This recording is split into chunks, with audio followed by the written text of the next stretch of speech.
Yo, yo, yo, what's going on, people? Another blessed Friday. About to be the Sabbath where I'm at. Salute to all y'all brothers in the chat. You already know we're back at it again with another live stream. First and foremost, gotta give all praise to the Most High, Yahweh, Bahashem, Yahweh Shah, man. You know what I'm saying? We in the spirit one time. And we got a good one for you, man, because a lot of us had to lose that God complex. So this one today is called "You Thought You Were a God Until COVID-19." I forgot we on YouTube. You thought you were a God till C-19, but we gonna break that down because a lot of brothers who thought there was a quote unquote a God and they controlled their own reality, they controlled their own destiny, and then when the C virus hit, these niggas controlled what they were doing in their room for 24 hours. So, we just gotta, the Most High gotta, break people out of their delusion. So we gonna break it down. We're gonna get into it. But first and foremost, you already know, got my boys Malak Amawan 144, my boy Ghetto Genius 144. What y'all gotta say to the people? Hey, shalom, shalom. First and foremost, want to give all the praises, infinite glory, and the honor unto Yahweh, Bahashem, Yahweh Shah, Bahashem, Wadash. Yahweh being the true name of the holy, of the heavenly Father. Yahweh Shah being the true name of His only begotten Son. Wadash being the true name of the Holy Spirit. We back at it again. Here to feed the lambs and the sheep, and the Lord willing, this lesson is edifying. Through the Spirit. Yeah, man. Same here, man. Praise to the Most High. I'll give all the glory to Yahweh Ba'ashem, Yahweh Shai. Uh, Forever grateful for the daily bread that we receive, physical, mental, and spiritual, and through all our transgressions and tribulations that we continue to receive blessings, the information and the wisdom of the Most High, Yahweh Ba'ashem, Yahweh Shai. And yeah, shout out to Young High Flies once again for me back on. Oh yeah, Hopefully I ain't glitching this time. So, nah, you You good, bro. sound good so let's far, get bro. it. Let's get Yeah, it. yeah. But yeah, man, I wanted to do this one. I actually had this one in the vault for maybe like a month or two. I forgot who suggested it. Oh, Shalom to Yada Nico. But it's because coronavirus. Damn, my bad. C-19. CV. It really humbled a lot of us because that was the first time in what, like 20, 30, 40 years that not only our society was on shutdown, but the entire world was on lockdown. You know what I'm saying? It was like a mass traumatic event that had a lot of people like question their reality because you see shit online about quote unquote pandemics. You see a lot of shit online about conspiracies and the government trying to kill people. And, you live your life, bro, because you so focused on the world. You focus on getting things in the life. Like, even if you was in the truth, you always figure like, oh, yeah, the end is coming, but it's not going to come for another 5, 10 years, bro. I got time, bro. I could just, go out here, get my money up, get my bands up, start a family, whatever y'all brothers want to do. And then, a lot of y'all brothers knew that the C virus was coming. Now, let me ask y'all brothers a question. What were you brothers doing at the time when you first saw the C virus was discovered in China? Where were you brothers at? Well, it's funny. I remember exactly where I was. It's one of the moments, like they said there's a few moments in society where like everybody remember where they was at that moment. When 9/11 hit, Hmm. when Michael Jackson died, and C-19 and other events as well. Um, so I remember exactly where I was. I was in Atlanta. I was on Peachtree Road. I was at a Starbucks, bro. I was at a Starbucks on Peachtree Road in Atlanta. Um, and I was listening to a video on YouTube, and I clicked on this video and it said, you know, basically America shut down. They shut down the first, and then I Well, nah, seen. this is before the American shutdown. I'm talking about when you first found out that there was a virus on the scene. Oh, that was in 2019 when I heard about that for the first time. It's actually the first time I heard about it was on a radio station in Atlanta. That's the first time I heard about it. But in terms of like it can't when I first heard about it, it was like October, November. 'Cause that's when it first, quote unquote started out there in China. So they was talking about it over here in regards to, it being, heavily, you know, rampant allegedly, in China and whatnot. You know what I'm saying? So the first time I heard about it was when they was reporting on how it was, running rampant over there. And that was in like October or November of 2019. And then but I didn't really think nothing of it. You know what I'm saying? I thought to myself like, wow, this could be something. Well, let's just wait and see. Right. See what's gonna play out with it. This could be Right. something though. So just being watchful and things of that nature. And Right. then just seeing it persist and it getting then I heard for the first time that it was coming to America and people catching it on planes and flights and things like that allegedly. Well, Allegedly all that. before you talk about where you was at when they actually announced the shutdown, yeah, I kind of want to build up into it, bro. But like, as far as your mindset at the time, because I know you were already in the truth, right? Oh, you mean the minds? Oh, okay, yeah, the Yeah, mindset. because a lot of brothers when they found out about the C-19, they took the Mhm. truth more seriously. So like, Yeah. what was your mind state at the time when you saw it, and like, as far as like the spiritual aspect, Mhm. what were you focused on, bro? Like, Okay. you know what I I'll mean? say, okay, I got you, bro. I'll say this. I was in the truth. You know what I'm saying? I've been in the truth right now. I've been in the truth for about 3 years now. I've been in the truth. I've known about the truth since 2015, but I wasn't really taking it that seriously. I knew it was true, but I wasn't really taking it that seriously. All the way when I first heard about it. I knew that it was. I knew that this was that it was the way. I knew that it was the truth. First time I heard it, I knew it was true. You know what I'm saying? Because it's like the answer. Because I grew up in a Christian church, so it's like this is the answer that I've been looking for with the holes of Christianity. So I knew that this was the truth. I wasn't taking it seriously. So that was like 6 years ago. But I haven't really been in the truth until like 3 years ago, because that's when I started taking the laws, statutes, commandments of the Most High more seriously. So in 2019, about a little under 2 years ago, when it started popping off, I was in the truth. You know what I'm saying? I was in the truth, but I was like I was in a state of like wondering when all this end time prophecy is gonna start popping off. You know what I'm saying? Because I knew about the MLB and the things of that nature, back in 2014, 2013, 2015. I knew about that kind of stuff because I kind of was into like quote unquote conspiracy theories and you know uh quote unquote Illuminati and all that kind of shit. I was kind of into that kind of stuff. So I knew that it was leading up to this, but I didn't know the avenue in which they were going to take, what I'm saying, to do it. It just so happened so that they used the global health scare, you know what I'm saying? But knowing things like knowing certain tenets of like the Georgia Guidestones, Agenda 21, Agenda 30, and things of that nature, Right. even without a spiritual, even without an extremely strong spiritual backing, but when I first came to the truth, since knowing about those kind of things, it's like I knew that something like this was bound to happen at some point to lead up to the market of the MLB society, Right.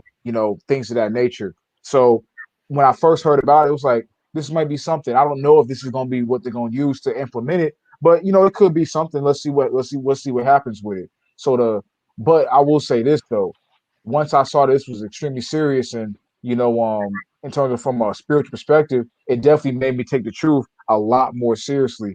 Right. And just understanding and knowing, okay, this is it, right? This is it right here. Like Right. it could be any year now. Because in my mind, I was thinking, I knew that the economic bubble was about to pop. I knew the housing bubble was about to pop. So because like I said, I knew about some of the more quote unquote conspiratorial aspects of society. I was already outside the matrix at that point, spiritually. But you know, I was like in a state of wondering when is this really gonna happen? Just didn't have those exact steps, through the spirit, of course, to understand and know, kind of have an idea of what the steps of the elites are going to take. Really, the Most High is using them to take toward implementing the NWO New World Order Society. It just so happened, like I said, for it to be a global health scare. So, with that being said, just rounding it out, you know, it kind of like made me start to take this a lot more serious. I was already keeping the laws, so taking it serious, things of that nature, cutting off people and things like that. But like I said, I still was a little bit more in the world than I was now, because in my mind I was thinking, I know this is coming, but like it may not be here for 10, 20 more years. I know we're in the last days, but like it doesn't really seem like things are really moving that quickly. So like I know that things are happening, and we're seeing some earthquakes and famines in places and things. Like I know that we're in the last days. But Right. and of course, as scripture saying in the book of Second Ezra, Esau's end of the world and Jacob is the beginning. So I knew that we was in the last days of the so-called white man society and and his rulership, but I didn't really know, and I couldn't pinpoint through the spirit via the signs in the world, you know, how close we were to the end. So I was thinking in my mind, man, I was at that point in time in 2019, I was like, man, the end may not even come in our lifetime, man. We don't. I mean, this it's no real definitive. I knew that we were, like I said, I knew we was in the last days, but like I was thinking in my mind, it may not even come for 20, 30, 40 years. You know what I'm saying? The end doesn't really seem like it's that close. You know what I'm saying? Based off of the things that are going on in the world and things like that. I didn't know how long they were going to string this society along, even though I knew that we was in the last days. So I took it seriously, but I wasn't taking the expedience of prophecy as serious as I should have at that point in time. And then when I saw this happen, in 2019 and going into 2020, I was like, oh man, okay, it's go time. It's like 2020 confirmed everything that I had already been thinking in 2019 and 2018 and 2017 about the direction of society. I knew that we were heading in this direction through the spirit of Yahweh Bashim Yahweh Shah, just revealing it to me that we were headed in this direction. 2020 really confirmed that for me. You know what I'm saying? And so once that confirmation was there, it's like, okay, cool. We this society definitely on its last leg. 100% confirmed. It's definitely on his last leg. And it ain't got much time left. So that made me, want to and the most and maybe start to take it, prophecy, more prophetic things, way more serious. I already do my best to keep the laws, but I wasn't, in terms of in terms of things for scriptures and context pertaining to extremely prophetic topics.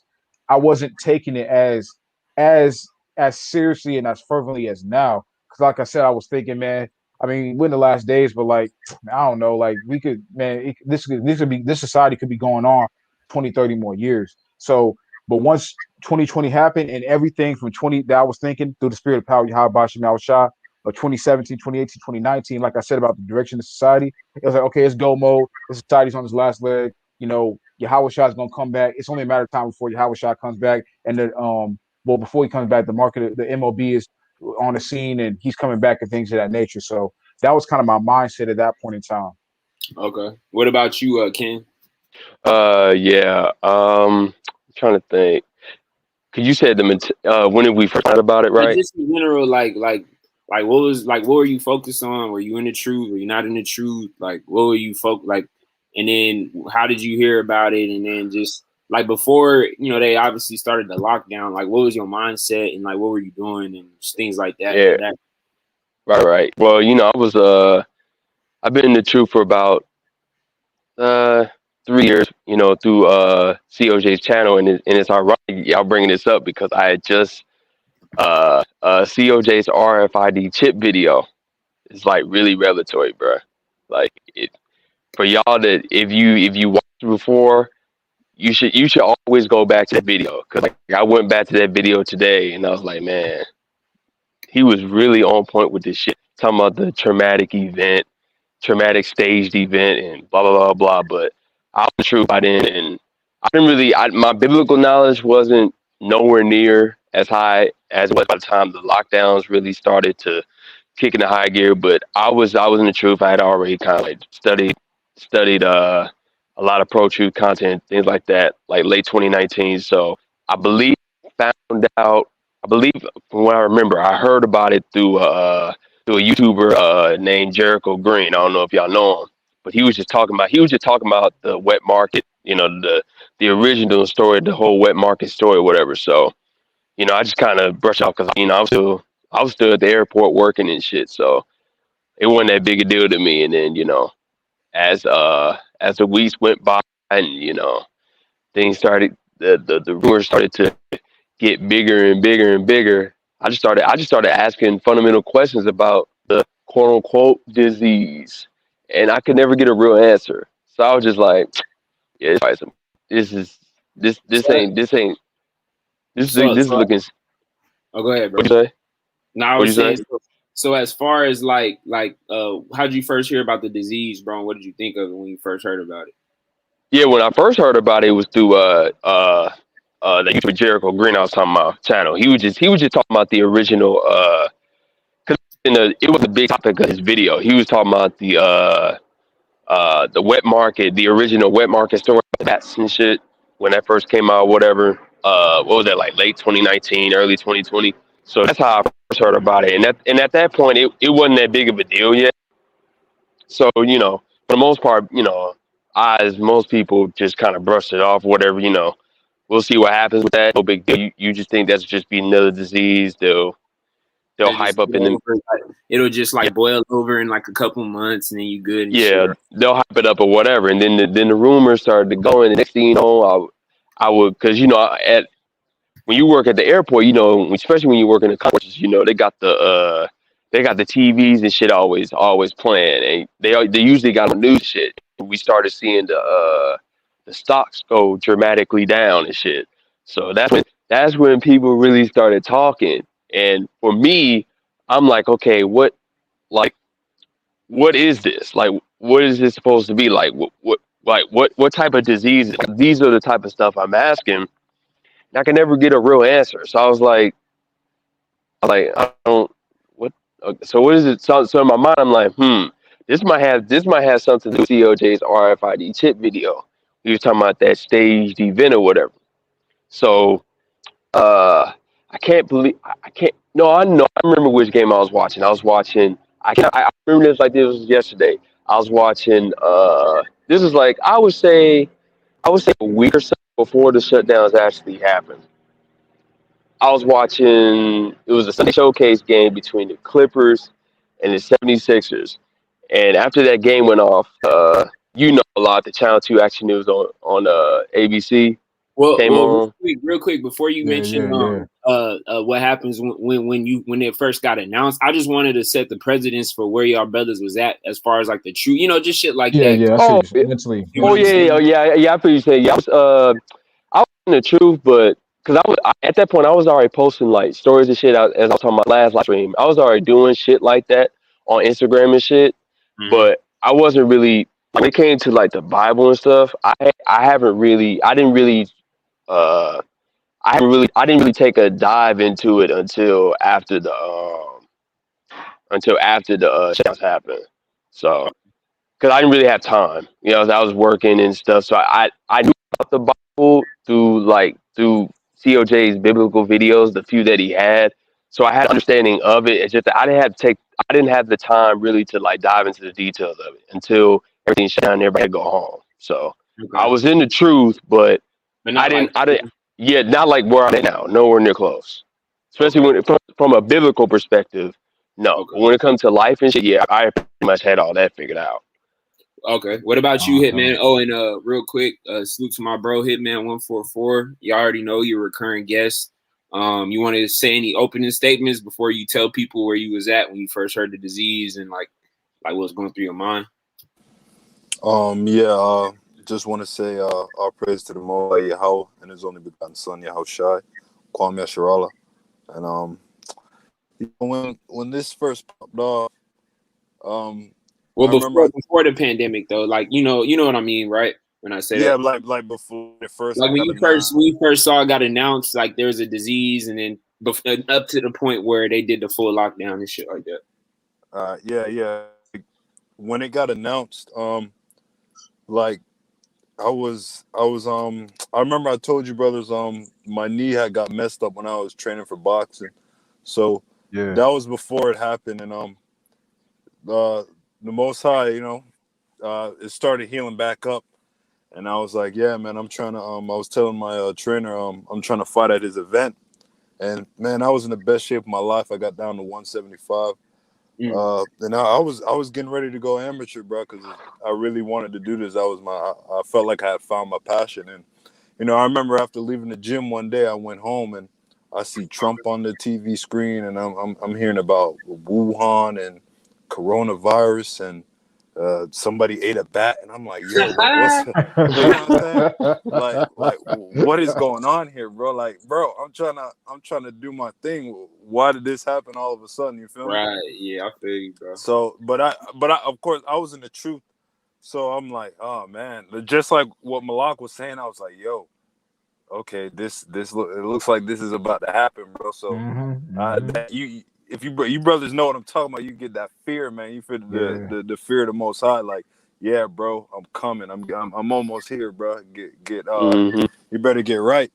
And so yeah, bro. But I gotta thank the Most High, man, because during the lockdown, a lot of people, they couldn't work.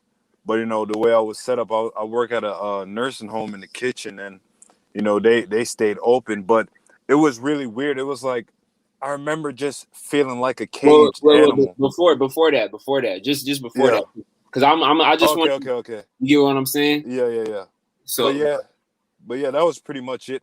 did you think it was gonna be like a full-fledged event, like what it was? Or you thought it was gonna like kind of just boil over and shit? No, as soon as I seen it, I was like, okay, this is their play. You understand what I'm saying? Okay. Yeah, for me, y'all brothers, y'all been following me. This was they announced it. I forgot when I first seen it. I think I seen it in January or some shit. This is when I was going through the spiritual warfare, bro. So like, I'm gonna be honest, I wasn't focused on no damn C virus, my nigga. I was kind of like in that point where I was kind of like depressed and I didn't really know what I wanted in life. And I was contemplating a lot of things. I was telling y'all I was trying to move to Houston, and I just came back dealing with a demonic ass bitch. Fucking soul naughty, trying to be on my spiritual soul. Gazer. Gazer. Shout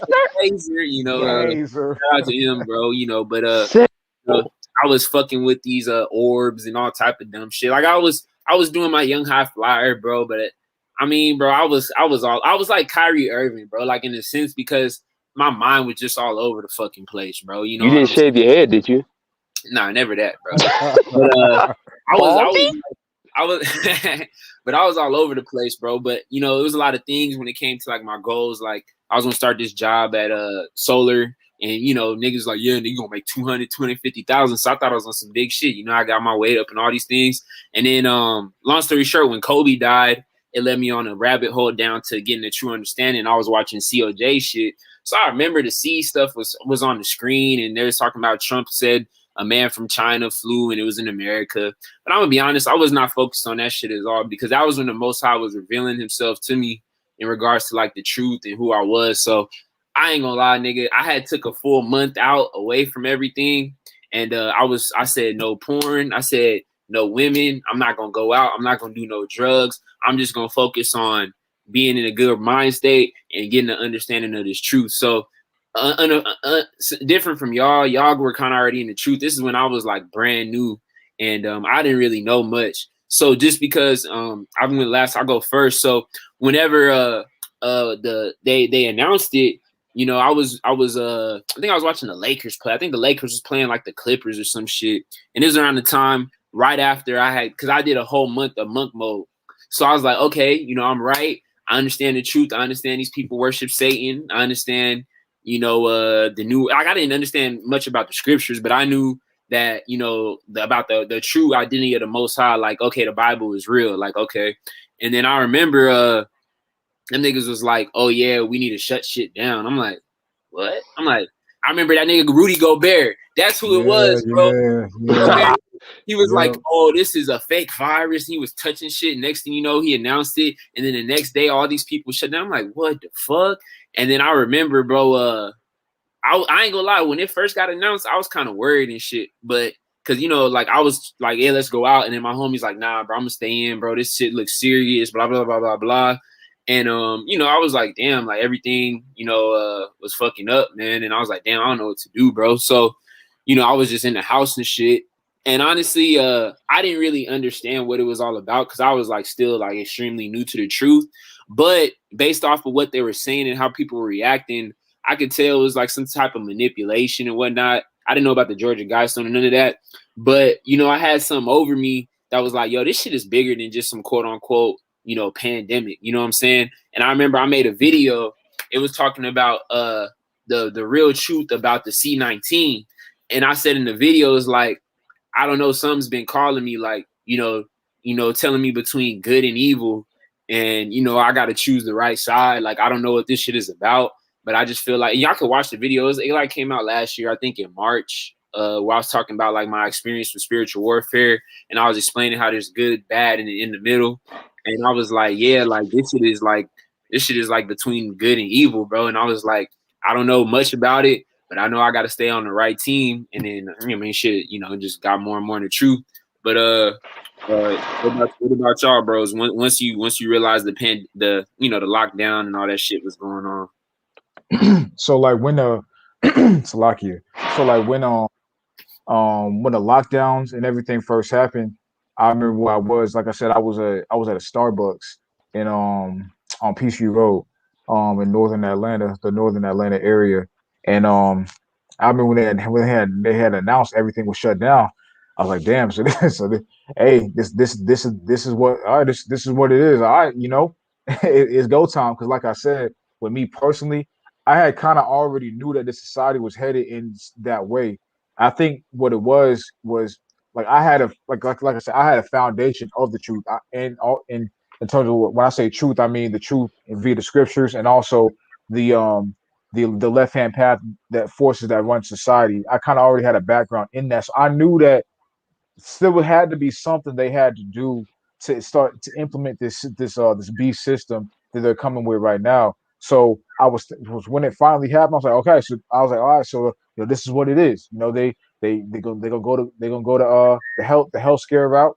You know what I'm saying? And and things of that nature. And that caused me to be more occupied in prophecy. Beforehand, I was more I was keeping the laws. You know I was each year the most I was increasing in me diligence toward his word and his law and things of that nature. But I wasn't as occupied in prophecy because, like I said earlier, you know I didn't really have an idea when this thing was about to really pop. Like I was thinking, maybe 2030. Cause I knew about Agenda 2030, so I was thinking, okay, late 2020s. You know what I'm saying? Because according to Agenda 2030, they want to have this accomplished by the year 2030. So I was thinking, okay, you know what? All right, so probably late 2020s is when they're gonna start getting this shit done. About 2026, 2027, things like that. I didn't think it was gonna be right now. So, but that happened. So because of that, I still had a little bit more worldly ties, than I would have liked to, but I did at the moment. And the Most High used this event to completely detach me from this society and from this world as a whole, because you know you can't be occupied in the truth about prophecy and the downfall of the society, which is the ultimate prophecy, is the implementation of the MLB and the succeeding downfall of Babylon. But you can't be occupied in that and also be occupied in the affairs of the world in terms of your spirit lying within it. So I think so for me personally, the most I use this event, what I'm saying, within myself, to assist me in removing myself from the world spiritually, on a grander scale. I had already had less cares and affairs for the world, but like on a grander scale in terms of not wanting really anything of it and just, you know, being full throttle, for the truth and things of that nature. So it's like I said, 2020 was a year where it was just pretty much a big confirmation of everything that I had already thought that the society and the direction of this society was headed into. And so first hearing about the shutdowns and all that kind of stuff, to me it was just like, okay, this is where we going. This is where society's heading. And like JT was saying, I need to get more serious with this word, man. I need to start reading these scriptures harder. I need to watch more videos. I need to I need to I need to increase my faith, pray for more wisdom and understanding. Things of that nature. I started taking the names more seriously because at first I was just saying, praying to Yah and things like that. Just not taking it seriously, but you know then seeing some certain events happen in my life and things like that, and seeing how calling the names of Yahweh Bashim Yahweh Shah saved me from some near fatal incidents and just other afflictions that was going through me personally, that assisted me in calling on the name, harder and more fervently and things of that nature. So for me, the whole shutdown really forced me, because it locked me in. I wasn't everything was shut down, wasn't going nowhere. So I was just pretty much spending the whole time reading and watching videos. You know what I'm saying? So it's like that's when I first found about GMS was in 2020. I didn't know who they were before 2020.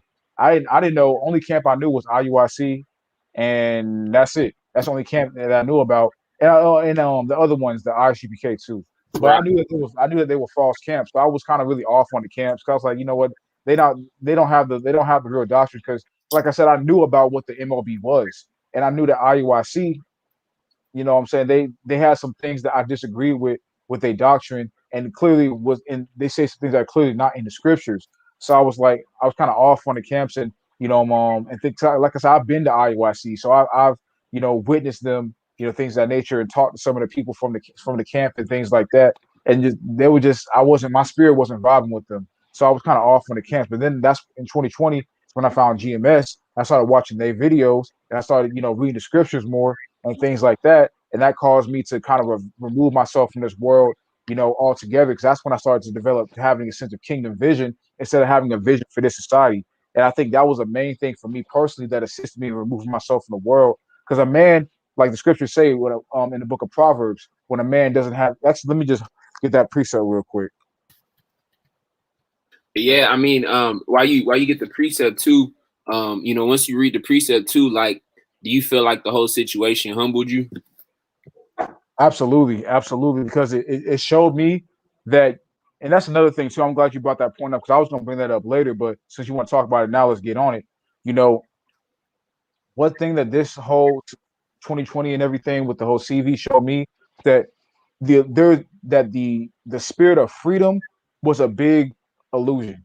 There was no freedom the whole time. Mm-hmm. Facts. It was no freedom at all, bro. There was True. no freedom. It was all an illusion. It was all a lie to sucker you in to spiritually harking unto Esau's words over the words of the Most High. Because what is freedom about from a worldly sense? It's pretty much to do what thou Do what wilt, you want to everything do. against the words of the Most High. That's pretty much what freedom is. What the world sees as freedom. Our freedom is going to be when we're in our kingdom. And like I was saying, you know, being able to the Most High being able to assist me and will really give me, there's the spirit to, have kingdom vision instead of a vision for this society, really assisting me, in that, in all of that realization and that understanding. 2020 was a big, like, really just eye-opening, year. And like you said, the humility aspect of that, you know, was what played an integral role because it made me kind of realize it's either the Most High's way or no way. Like the most. It's like it's kind of like all the lockdowns happen and everything. It just shows you there is 100% a creator that's controlling all of this. You know Right. what I'm saying? That's Mm-hmm. controlling everything, and just in the snap of a finger, All that he you taken away. all all that shit can be taken away. He made it so he really made you pick a side in 2020. He in a snap of a finger, he stripped you of everything that could distract you in the world and made you pick a side. And that's a really humbling process because it strips you of Mm-hmm. options. It gives you got two Mm-hmm. options: the Most High or a fallen society. You know what I'm saying? Ultimatums. Ultimate, exactly. It gave you ultimatum. But this is that precept I wanted to get in the book of Proverbs. It's Proverbs 29. It's gonna be Proverbs 29 and 18. Where there is no vision, the people perish, but he that keepeth the law, happy is he. And I wanted to relate that to the vision of the kingdom. Like you got to have your vision has to be set on high. Your vision has to be set. Your affections got to be set on things above. So I think 2020 for brothers that was in the truth, it kind of assisted us, you know, in developing and having and harking onto more fervently for the brothers that already had it, that kingdom vision, because it brought to life the it's like 2020 was a year that pretty much but that sprung to life all the prophecies of the scriptures. It made it real. Like we know that it's real, but it made it real to life. Like, okay, we know we have faith and we know that it's true. But 2020, Mm-hmm. what it did was it sprouted up, it put it on the scene, it put it on the table where we couldn't ignore it. You know what I'm saying? And that Right. and that and that Mm-hmm. and that assists the prophecies and being closer to home, and you feel them more like you can taste the kingdom, you can feel the kingdom, like you can just feel it. Like even like earlier on, it's like, yeah, we know it's true and all that, but 2020, it made it so you can feel it in the palm of your hands It was and you just know that blatant. it's close. Yeah, it was blatant. And the one thing I was gonna say too is like, what you said when you said freedom was an illusion, but I always tell people it was a blessing, bro. Because I mean, the Most High literally gave you 4 to 5 months lockdown. For some of y'all, it was on unemployment and all that other shit. Like, you was getting free money to not do anything. So if you was truly being open, your eyes was being opened by the Most High, like D-Ben said when the pandemic was off, that nigga read the Bible in 5 months. Like this is honestly the Most High's blessing, because I mean, again, the scriptures say that Yahweh Shai will return like a thief in the night. You know what I'm saying? So imagine if we didn't have this event, and then next thing you know, niggas say, "Oh yeah, the mark of the beast on the scene. Where you gonna pick?" A lot of us wouldn't have been awakened, bro. A lot of us would have been asleep, man. Like Yonde, he said the lockdown started the day after his birthday. He was finna travel overseas so he could quit his job and hoop professionally. Imagine if Yonde was hooping professionally right now. I mean, he said he was in the truth from 2016, and he said he got found out because the supervisor told him he ain't from Africa. His last name's from Portugal. But imagine if Yonde was overseas focused on hoop. I'm not saying he wouldn't be in the truth, but it would be a lot less likely for him to be, fully focused in the spirit. Even with me, dog, like, nigga, I was way off, nigga. I was off like a motherfucker, dog, before I got in the truth. So it's like, because I had so much time to just sit back and watch and really analyze and also understand how stupid and how manipulated people were, it was a blessing for me. And I'm sure it was probably a blessing for all you brothers. It was an extreme blessing because, like, it brought to life everything that we believed to be true. It brought to life everything that we was having our faith in. And so it kind of was a faith boost. It was a real big faith booster and confirmation, and also a guide to get us more serious about the truth. Because sometimes when things aren't happening and the spirit and prophecy is not, really moving that fervently, you can kind of get distracted by the world. What 2020 did was allowed us to dial in on prophecy and to dial in on the on Yahweh Shah's return and getting right, like JT was saying earlier, getting right in the spirit and repenting and getting right and getting as much knowledge as you possibly can, because understanding that it's just a matter of time before you can't get it no more. Exactly. So 2020, it was an extreme. 2020 was a blessing. It really was a blessing because it allowed it like that. The picking a side, the ultimatum, that's a great thing, because the side that you pick is ultimately going to be where your spirit lies and what you're going to hold home to. Now, if you pick the right side, it's an extreme blessing. Of course, you pick the wrong side, it's an extreme curse. But since Lord willing, we stay in this truth. But us brothers, we've picked the right side. It causes our spirit to hearken unto it more fervently. We're always thinking about it. We're surrounded by brothers who are thinking about it. This is what's running through our veins, all the time. We're always occupied, seeing what's going on in the world, looking at the prophecies, being focused, on things, being focused on things pertaining to scripture and, things of that nature. That picking that right side causes us, it's a blessing because it causes us to occupy ourselves more deeper in things of the heavens and not things of the world. You know what I'm saying? So it was a extreme blessing. And to add on to that point right quick before Ghetto Genius goes, another thing it exposed was it exposed people for who they really are. It showed what side they chose. You feel me? So you would have those people that would lord themselves over you, act like they better than you, but now you looking at him like, oh nigga, you really a bitch like that. So I don't know why the hell you really trying to act like you all this, man. If Esau tell you to jump, you gonna say how high, bro. So you know what I'm saying? I ain't really worried about you like that no more, bro. Yeah. And I want to get a quick precept real quick before the brother goes. This is the book of Second Ezra. The 9th chapter and the 1st verse. He answered me then and said, measure thou the time diligently in itself, and when thou seest part of the signs pass, which I told thee before, then shalt thou understand that it is the very same time wherein the highest will begin to visit the world which he made. So 2020 was a blessing for us to be able to understand the severity and the gravity and measuring the time diligently, knowing that Yahweh Shah's return is just a moment away at this point.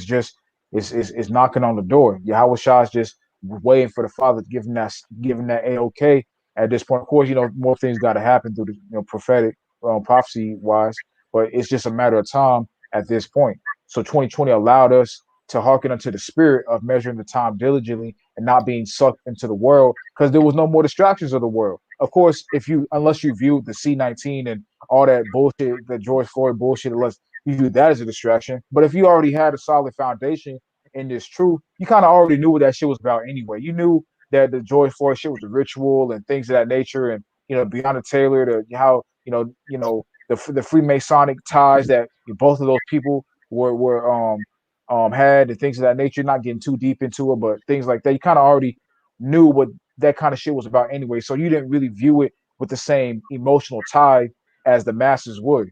So unless you view those things as a distraction, which the elites did try to do that because this truth was starting to get out. People were cooped up in the house. People were cooped up in the crib. Not you didn't have sports and things like that to distract. People were cooped up in the crib, and this word about the Hebrew Israelites was starting to get out there. You had more celebrities start speaking out about it. Now, of course, take that with a grain of salt because a lot of these celebrities are programmed. One of the altars is to have a truth altar to them, so they can act as a what's the word I'm looking for? Act as a good as what is it? Y'all know what I'm trying to say. Act as a like a someone that plays the good role, but really having false allegiances. Y'all know what I'm thinking of. Uh, I can't think of the exact title. Like double But like agent, bro. a double agent, yeah, a double agent. So one of the Oh, alters of their roles, their program is to act as a double agent. You know what I'm saying? right, So right. your Nick Cannons, your Deshaun Jacksons, your Carmelos, people like that who were starting to speak out about the truth. But that was an example of the fact that this truth was starting to get out there more. Brothers were starting to wake up. You have plenty of brothers that for the first time in 2020, the first time they even heard about the truth, and now they teaching, yourself included. You know what I'm saying? So it's like this word was starting to get out there. So, the Most High really cooped everybody up to really bring in a lot of the people, the Lord willing, the elect that he was meaning to bring in, anyway. You know what I'm saying? So it was Yeah. it was a blessing. Hey, and what you said was revelating. I mean, what JT said was revelating, where it said really expose niggas. Now, hey, Ghetto, I know Swint, he kind of gave his kind of where he was at, but what about you, bro? With like when the pandemic hit, and then kind of like what was going through not what was going through your mind, but like like you could just kind of explain. You know what I'm trying to ask you and shit. Yeah, yeah, I feel you. Um, I guess it's only fair if I go last on this one because All right, for sure. in a All right. way, I'm kind of going. I'm still kind of going through that. Like I've already testified on Discord. You actually all know about this. You know about this already. I'm still going through my own tribulation right now, so it's still a, it's the journey's a little bit different for me because I'm still kind of going through my own personal problems. Like I really hit rock bottom. You know what I'm saying? Like I really did get stripped of everything. You So know, did y'all brothers when the pandemic came? Well, this is a good way to segment. When the pandemic came, did you brothers like? Were some of you? Because I know Ghetto, we understand his story, but were some of y'all brothers caught up in the storm? Because a lot of people was losing their cars and their houses and shit like that. That affect y'all? I know Hitman. You said you was blessed in the situation, right? Yeah, man. I still my job was still working because it was a nursing home, so you can't just shut that down. You feel me? Nah, I feel you. What about you, Malak? When the pandemic, or quote unquote pandemic, had first hit, I wasn't working really that much when it first hit, and then I just stopped altogether because, like I said, me personally, I was trying to get more into the truth and get into, when I say the truth, get more into prophecy, and that's really all I was. That's really all I cared about in 2020 was just prophecy, prophecy, prophecy, and just soaking up as much knowledge as I possibly can. So for me, it was kind of like I kind of chose to kind of just lay low in 2020 and not really do a whole bunch. You know what I'm saying? And just do enough, do things I need to do to get by and things like that. But I chose personally to you know just kind of be more to myself and cooped up and just, you know, rereading, watching videos, things of that nature. Because, like I said, it was a big, like, confirmation. 2020 was a huge confirmation year for me. So I was thinking, damn, by the end of this year, man, Howard Shaw's coming back. So I gotta get right. You know what I'm saying? So that spirit of like JT was saying earlier, the spirit of fear, for the Heavenly Yeah. Father was extremely strong. So I was like, man, I got to get right in the fear. So I wasn't really doing nothing, but I was just waking up, They chilling. reading, watching videos, doing that shit all day, go to sleep, do it again the next day. Shit That's for pretty much me. all I was doing. Shit for me, man. This was in the middle of me trying to build my coaching business, dog. So I was still working on the Young High Flyers. I was trying to transition from doing sales to doing everything online, because you got to understand too, at that time period, a lot of people were switching their work to like online work. So I was like, you know what, bro? I think I need to do my online coaching. I was paying a nigga.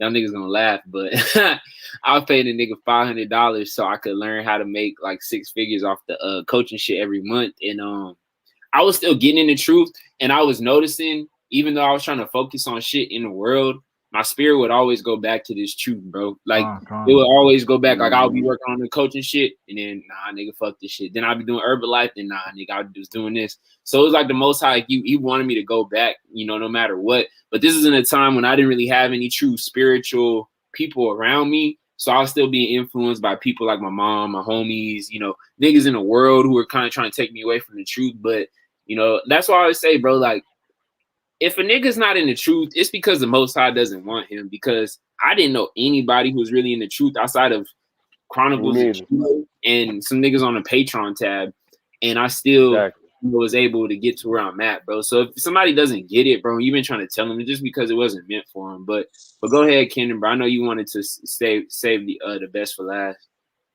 Oh yeah.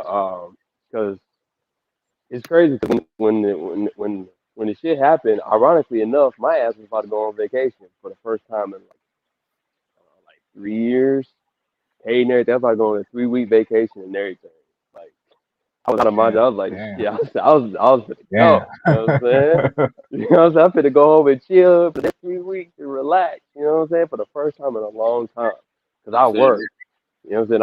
I worked. My schedule was always Wednesday through Sunday. So I never had a chance to practice because I was always the first shift. So and then when the shit happened, I was at the airport.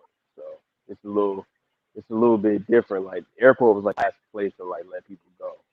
Especially down here in Atlanta, it's when like the busiest airport in the world pretty much. Or if it's not, it's like top 2 or whatever. But it was weird because that huge ass airport. it's weird when you at a place that busy and then because of the damn, I don't even like calling it pandemic. I like calling it I don't even want to call it that. 'Cause I ain't trying to get us booed up, but quote unquote pandemic. That shit, the customers and the traffic and shit. That shit dwindled down quickly, and it got to the point where everything was like a ghost town, bro. And I was like, and it was like, damn, this shit so whatever this is, like this shit's so crazy. Even nobody's even at the airport. Like this shit, wow. Like at the airport, like just in anybody that's ever worked at an airport anywhere, no matter what city you're in, you don't get days off like that. Like you don't get no holidays, nothing like that. So you there. If you scheduled on that day, you there, and it's always fucking busy. So when it wasn't, it was just weird. Like, and then little by little, all of us started going. They would start cutting everybody, little by little. All the rookies they got cut first. They didn't get brought back because like what happened was you would get what's the furlough, which is not it's fired, but it's due to a special circumstance. So they would just let you go, and then whenever I guess business picks back up, let you back. Um, but that's only for the veterans, which I was one of them. But like the rookies, like they was only there for like maybe a couple weeks, a month or so. They got let go, and they didn't come back. Business probably wasn't gonna be able to pick up enough for them to come back anyway. So I remember there was a girl that was working. She was pregnant. She had just got there, like maybe I'll say like 2, maybe 3 weeks. She got furloughed and she was crying. I was like, man, this shit wild, bro. Like this shit can change everybody's life. But shit, I was about to go on vacation. I had worked the whole time. I was a working dude. Like I worked.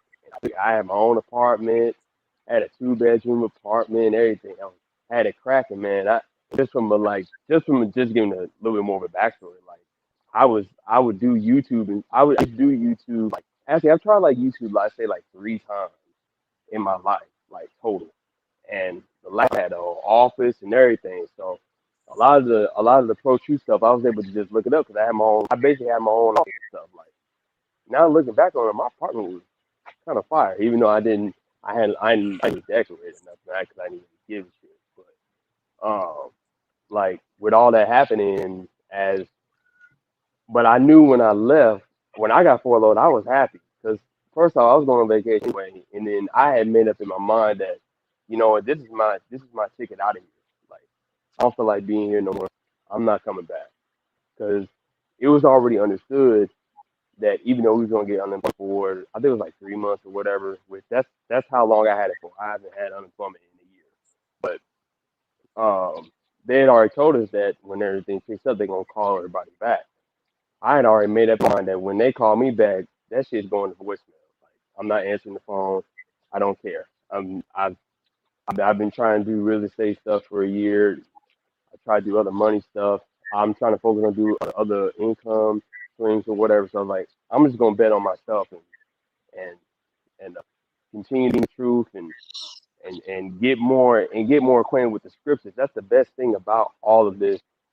Even though I ain't got a damn thing to my name right now, as y'all know. But the best thing I have right now is this knowledge because that's the best That's thing that valuable this has done possession. for me.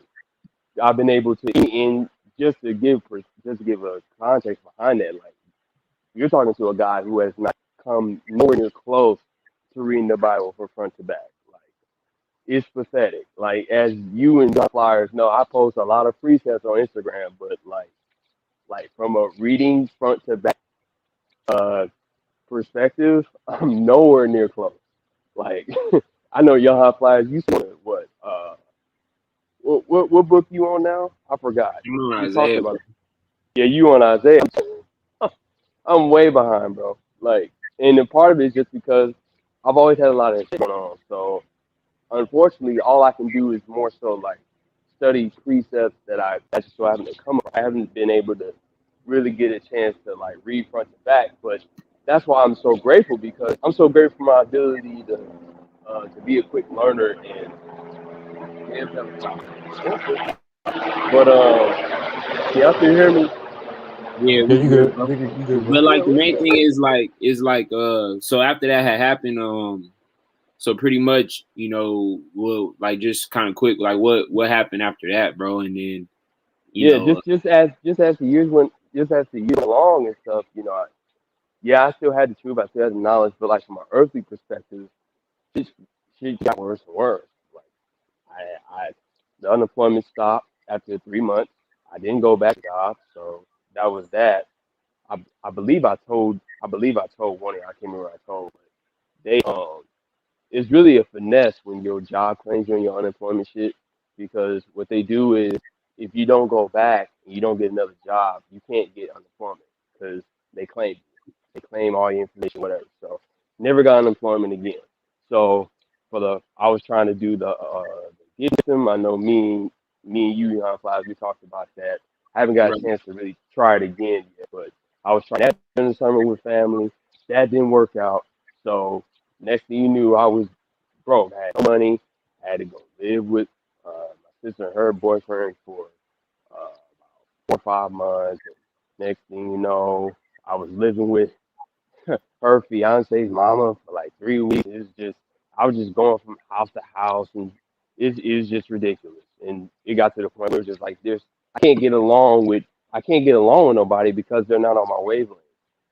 And since they got kicked out, I've been on my own ever since due to terrible terrible uh choices of trying to figure out where I'm gonna stay.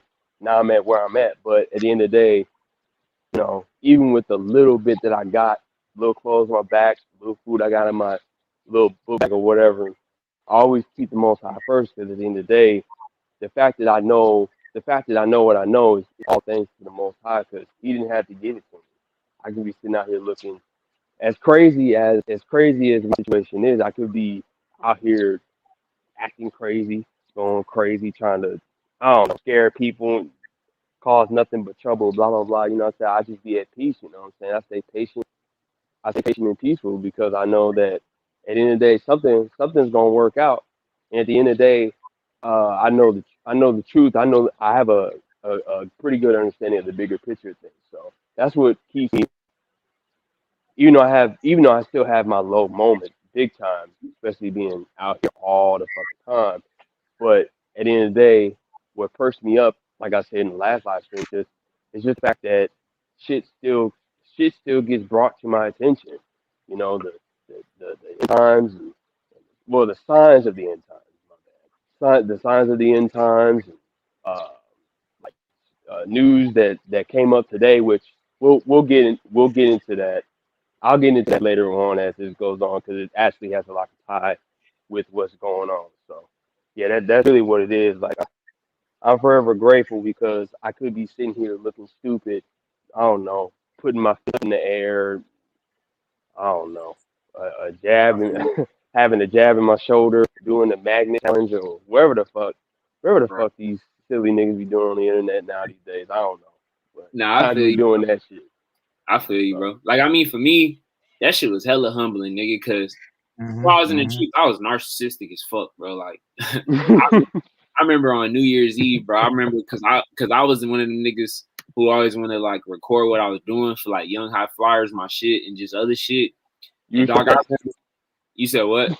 you trying to flex? Yeah, bro. And I remember from 2019, beginning 2019 to the end of 2019, I was just going through all my memories and shit. Nigga, I was looking at myself for 2 hours straight, bro. I remember that shit, dog. And I was like, I was just going through all the videos and shit. I was like, damn, I'm really that nigga, bro. I remember I was at my house and I was on that dumb shit, bro. And the next thing you know, the Most High was like, yeah, you got a demon. Yeah, you don't know everything, nigga. Like, yeah, humble yourself. And next thing you know, the C virus hit, and I'm in the fucking house, and all the shit that I was gonna do, all the plans for the coaching and everything, that shit was all gone, bro. I'm like, damn, nigga. And then I moved to Houston, and you know what I'm saying? Like, I'm a fucking security guard making bullshit ass dollars. You know, it was just like, damn, like this shit was humbling. And even when the C virus was going on, I mean, I had to kind of like finesse, bro. Like because I was technically my job. Them niggas said, well, you couldn't knock doors for 3 months. You got me fucked up if you think a nigga who's check the check is not check the check, but you know, I didn't have no money saved up. You got me fucked up if you think that so I was honestly working when I shouldn't have been working, nigga. I was knocking on niggas' doors. Nigga, I had to do what I had to do, but you know, the Most High was looking out for niggas. So it was like, that's when I really built my relationship with the Most High. Like I said, I've only been in the truth for like a year and like some months, some change, you know what I'm saying? So like me, I really started to realize like, yeah, bro, ain't none of this shit in my control, bro. Like nothing at all, bro. And I'm blessed because he brought me to this place because a lot of niggas, and this is what I want to ask you brothers too, is like a lot of niggas who are in the truth or was doing conspiracies, bro. Remember when the virus first came and niggas in the house and everybody was like, oh, this is staged by Bill Gates and niggas was tuning into your videos. Do them same niggas watch the same videos? Do they really be on this truth like that, bro? No, Ever since I mean, open? go I ahead, bro. was just gonna say it was funny to me, man, because all of a sudden everybody became a conspiracy theorist. When Yeah. before that, you know, we were being called crazy. You know, you would talk about UFOs, man. Bro, what are you smoking, bro? You on that good cracker? You know what I'm saying? Like Yeah, yeah. what does scripture say? Walking in the lust of their own flesh. What was it? I usually always remember that. What was that verse? Uh, Scoffers and scorners. Yeah, there. Yeah, but yeah, that whole Bill Gates thing, everybody started being a conspiracy theorist. It was like, wow, bro. It's like Y'all love it. it's like during that time, people, you know, people use it as an opportunity, you know, to have more understanding of what was going on. Because a lot of people in their time, people would want to admit it, but a lot of people were fearful. We're fearful Yeah, of of course. what you said. What? I said, yeah, of course. Yeah, we're fearful of what's to come. Fearful how bad it could get. But as soon as things start to look like they was getting better and things like that, a lot of people turn their back, on quote unquote conspiracy theories or the truth or the doctrine and things like that because they didn't really they didn't really become one with it. You know what I'm saying? They just used it because they were trying to, they kind of were using the most high because it's like, you know, Because they thought it was gonna be the end. You know how exactly, it's not the a end nigga will live a times. wicked life and then he realized he got cancer and then all of a sudden he want to be in the church the next day. Like, last second Lord forgive Christian. me, Lord. Yeah, Yeah, yeah, Lord, man. Hey, but damn, one crazy thing, the benefit and the beauty of being in this truth, right?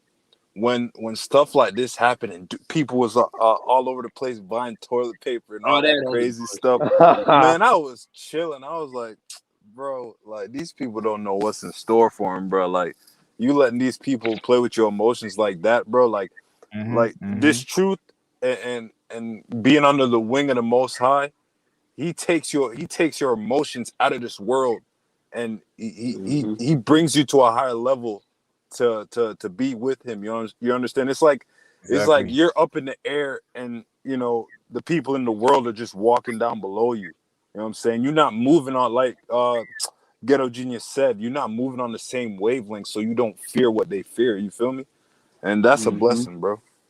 Yeah, it's true. Exactly, exactly. And I got a precept real quick too, because you know that fear for the Heavenly Father, like you that fear for the Heavenly Father, coupled with not having fear for the world, like you were just saying, brother, not fearing what they fear because you fear a higher power who can destroy, who you fear the power that can destroy Destroy the who they fear. flesh. Exactly, destroy the flesh.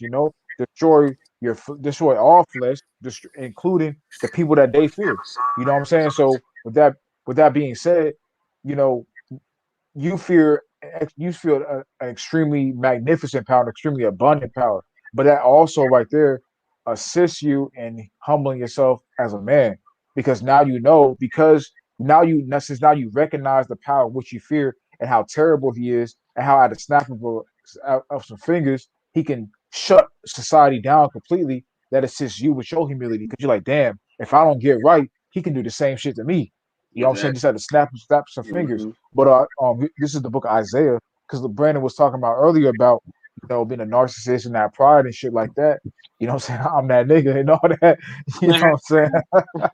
This is that was really protection from the Yahweh Shem Yahushua to give the spirit of humility and to be able to recognize that in hindsight, because proud people ain't gonna make it. This is Nah, Isaiah 13 and 11, and I will punish the world for their evil and the wicked for their iniquity, and I will cause the arrogancy of the proud to cease, and will lay low the haughtiness of the terrible. So it's like the pride is gonna be made, real low. So the fact that the Most High was able to reveal to you that you were walking in the spirit of pride, you were walking in the spirit of narcissism. He was able to reveal that to you and all of us brothers, because we all had that at some point in time. The fact that the Most High is able to reveal that to us so that we can abide ourselves and protect ourselves in humility, that's an extreme blessing, yeah. of the Most High. And I'll say this too, because think about it. I found the Most High in February when I understood everything, and then the lockdown happened like 5 weeks later. Imagine if I was still the same narcissistic ass nigga during the pandemic, and I didn't know what the fuck was really going on. Because that's when I started learning about the MOB. I started learning about, I kind of knew about the Illuminati and how niggas be selling their soul and like how music, I knew certain things, but I didn't have the proper understanding. So like when Hitman was saying, yeah, I seen all these crazy people, me, I would have probably leaned onto something else, like, oh, I don't even know what the fuck, because I was saying the Most High, bro, but I don't know, I just didn't really have a full understanding. So it's like, if I didn't have the truth before that shit happened, I probably would have started fucking with the demon shit. You know what I'm saying? I would have probably hmm called my old bitches. I would have probably started doing drugs again. Because I mean, y'all gotta understand too. When the pandemic happened, a lot of people starting to go back to their vices and shit. Niggas Yeah, getting yeah. laid up with a hmm chick, get pregnant. A lot of niggas on this because I was gonna say, when the C virus hit, wickedness is spread, bro. You know what I'm saying? More scamming, more niggas out here lying. You know, remember what happened with the women? More women becoming prostitutes, starting OnlyFans and all that other shit. Mm-hmm. I, So it's I, like, I it's like, honestly feel sorry for them, bro. oh really? I To don't. be honest, like just not in the sense where like, oh man, I want to save you. It's like you don't know what's coming your way. You know what I'm Yeah, Oh saying? yeah, yeah, That's Yeah, how I'm yeah, feeling, bro. yeah. yeah, yeah. Hey, days of Noah, man. Just like in the days of Noah. I'm actually go ahead and get that precept now that you brought that out. And It's Matthew Matthew. 24. 24. Yes, Matthew. It's Matthew We 24. all know it. Cause like, Yes, cause sir. like when it hits them, bro, I'm gonna laugh my ass off, bro. Cause it's like, I'm saying, man. So, yeah. bro, I'm saying it's Matthew 24, and I'm gonna start at 34. Matthew 24 and 34. Verily I say unto you, this generation shall not pass till all these things be fulfilled. Heaven and earth shall not pass, heaven and earth shall pass, but my word shall not pass away. But of that day and hour knoweth no man, no, not the angels of heaven, but my Father only. But as the days of Noah were, so shall also the coming of the Son of Man be. For as in the days that were before the flood, they were eating and drinking, marrying and giving in marriage, until that day that Noah entered into the ark, and knew not until the flood came and took them all away. So shall also the coming of the Son of Man be. And I wanted to piggyback off what you You know, said. so you know, Oh, actually, I'm my going to get fault. 40. I'm going to get 40. Yeah, My you bad. good. Then Your shall shit two be. delayed, so I didn't even hear you. My fault. Oh, you good? I was saying I was going to get 42. Then shall two be in the field, the one shall be taken, and the other left. Two women shall be grinding at the mill, the one shall be taken, and the other left. Watch therefore, for ye know not what hour your Lord doth come. So just like when Yahweh Shah comes back, the Son of Man, in this context, he's referred to as the Son of Man. But when he comes back, you know, coming with that vengeance, man, coming with that fire, man. And when it's coming is, people gonna be slaughtered in that day. Like JT said, they have no clue, the fact that they fatten themselves up for the slaughter. They getting rich off Babylon. They waxing fat off Babylon, being able to extract resources via their sexual appearance. So they waxing fat from this place, and using Babylon for the wickedness that it promotes, Right, using it for its riches. But they have no clue. They really prepping their soul for destruction and everlasting turmoil. right. And I wanted to piggyback off what you said because the scripture says, uh, and knew not until the flood came and took them all away. Well, if y'all brothers go to Revelation 12 and 15, it says, and the serpent cast out his mouth water as a flood after the woman, that he might cause her to be carried away of the flood. And the earth helped the woman, and the earth opened her mouth and swallowed up the flood with the dragon cast out of his mouth. For those of you brothers who don't understand that revelation, that's talking about the flood of soldiers that's coming in when the society is fully communistic, fully in New World Order, fully one world government established. So it's like, you getting caught up in the flood. Like if you don't understand the signs that's being laid out right now, you're gonna drown. You're gonna drown Mm-hmm. in the sea of chaos because think about it, bro. If you so stupid and you can't see that this virus ain't killing nobody, and yet you out here with mask on, you out here chasing bitches, you still doing the exact same thing, and you can't have like what Ghetto Genius said last week.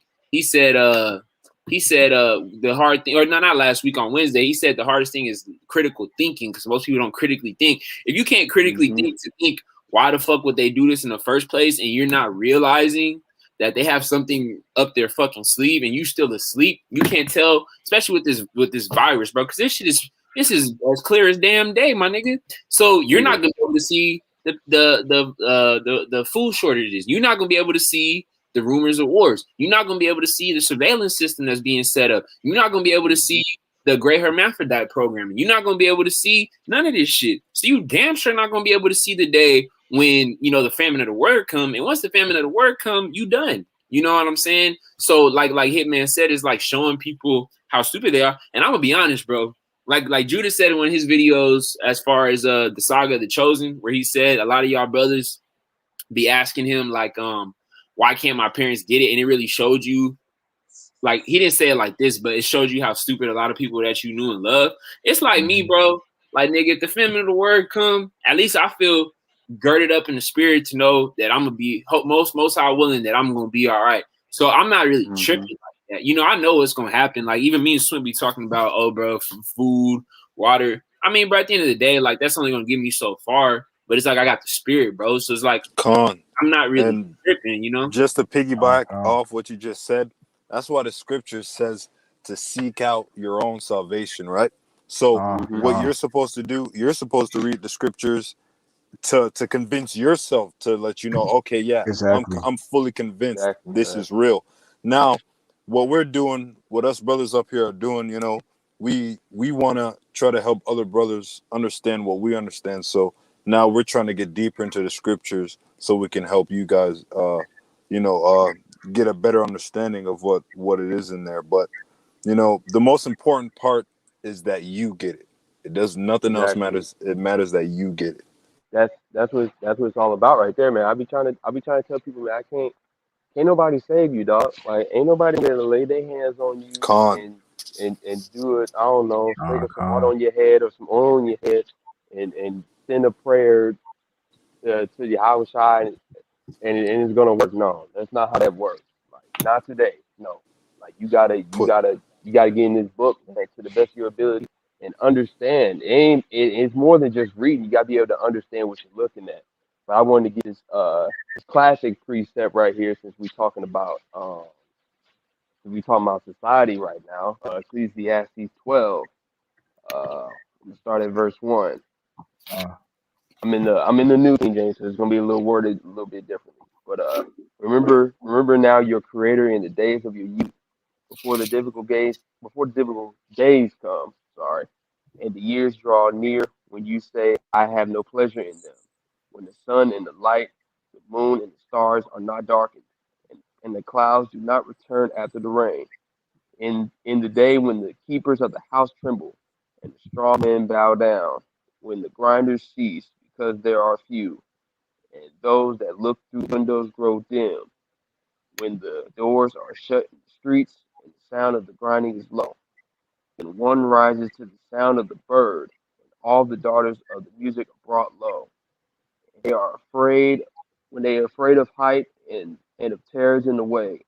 When the almond tree blossoms and the grasshopper is the burden and desire fails, or man goes to his eternal home and the mourners go about the streets.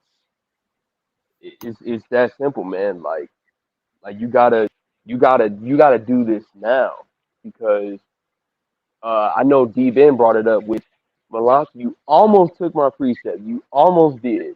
Almost. I'm gonna say almost because it's in the same chapter, but it's different versions. So I'll use that one for a little bit later, because it kind of goes back into the whole title of this. You think you're quote unquote God when COVID hit. So I'll save that one for later. But it really is that simple. Like, all of our wisdom comes from the Bible. Like, if you really for want to heritage. understand our mindset and where we're at and what we think about, you need to get in this book and do something. You ain't, now if you can't, if you never get a chance to read it front to back, which, I mean, at this point, I don't know if I'm be able to at this point. There's a lot going on, but we'll see. But even if you don't get a chance to do that, you know what I'm saying? Like, you gotta, just from understanding the precepts that we give out, just read those. You know what I'm saying? It's all about, does the Bible speak to you? You can read a book all day, but if it don't speak to you, then it's not saying nothing. You're not really saying nothing. Like, a lot of times I get precepts from the live streams that y'all done, that I've watched before getting on these. Like, the Bible has to speak to you. It's more than just, oh, you open up a book and you read a couple verses. Like, you know what I'm saying? Motherfuckers be quick to get on Instagram and post a picture of a verse and little text box, and especially women, they love doing that shit. And it's like, y'all can, and every time I see it, I'll be like, as a brother in this knowledge, I'll be like, I wonder what that chapter really says. Let me go look that up real quick. Next thing you know, I read that chapter. I was like, Y'all have Mm-hmm. completely taken that out of context. No wonder why I don't take y'all seriously. Y'all stupid. But anyway, but Shit. you gotta open up this book. I tell people all the time, you gotta open up this book. There is nothing. I always make a conscious effort that no matter what I say, it's gonna tie to the Bible in some way, shape, or form because that's the whole point. That's Right. all we can do for you. All we can do is give you the tools to save yourself. We cannot save you. You have to, but you have to take the initiative to save yourself. We can give you tools, but that's it. There was a what was that movie? Um, and now thinking about it now, it's much deeper than it was. If y'all remember the Saw movies, if y'all ever watched Yeah, those, yeah, I watched them some. the horror movies, Yeah. Saw 4 was really good when it came to that concept of teaching how to give people teaching how salvation really works. And ironically enough, the main character in the movie was a so-called black dude. So it's ironic that that's who was learning the lesson.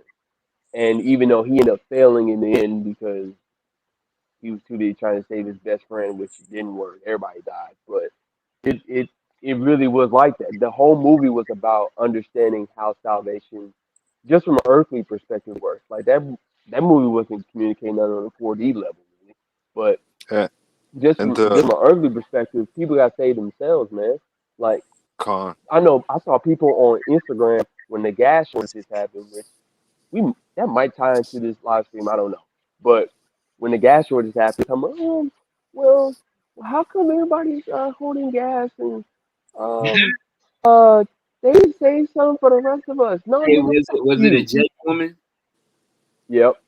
It Yeah, was have been. I don't know for sure. You know what I'm saying? I don't know your damn tribe, so I ain't gonna say it is, but you know what I'm saying? But it probably was. I'm thinking in my head, nah, nigga, fuck you. You better go get your damn canister. You better go get your own goddamn gas. Cause guess who go? Yeah, they might be looking crazy right now, being what they call it, a hoarder when they just save everything or whatever. They might be looking like a crazy ass hoarder right now, but guess what? When this shit really hits the fan and there really ain't no gas out here, guess who's still gonna be driving? All them fuckers that people call crazy when they stocked up on all that damn gas. Shit, there's been a couple times since it happened. I've been walking to the park and shit, and I've had random people pull up on me trying to ask me where the gas at. And I'm looking around like, nigga, do you not? I'm looking like, nigga, you not see me walking? Like, nigga, I don't drive. Like, what you talking about? Like, why you asking me that question? But I just like or whatever. But like, this shit real. Like, there's still gas stations that still don't have either gas in general or like or unleaded gas. Like, this shit's real, bro. So you know what I'm saying? You better from a 3D perspective, you better stock on whatever you can, but obviously it's not going to work in the end. So just from a 4D perspective, you better return to this code and humble yourself for the Most High. Because at this point, it's looking like the first time in 2,000 years that we are beyond human correction. Like at this Con. point, we Mm-hmm. need divine Mm-hmm. intervention at this point. Of Uh, course, we don't know And for sure. We're not prophets. Disclaimer: we're not prophets. Okay, we're not prophets. All right. Nobody need to be calling us prophets in the goddamn comment section because we're not that. We're going off of scripture and the signs that we see, and we're you know what I'm saying we're making an educated guess. So, but it's starting to and, look more and more like it, bro. we're, and we're speaking in the spirit of prophecy because that Exactly. prophecy is definitely speaking. We're trying to be friends to prophets. We ain't you know what I'm saying. We're not saying we're prophets ourselves. You know what I'm saying. If the Most High willing, He'll give us that ability someday, but we ain't that right now. So. Just and disclaimer, because I don't need nobody. Because I'm gonna go back and screen record this, and do my little thing with it. So I don't need no.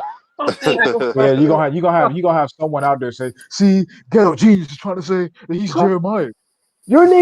your name's not ghetto genius. It's prophet genius. ain't nobody there. Shut up. I quote that from the Bible, idiot. Like, stop it.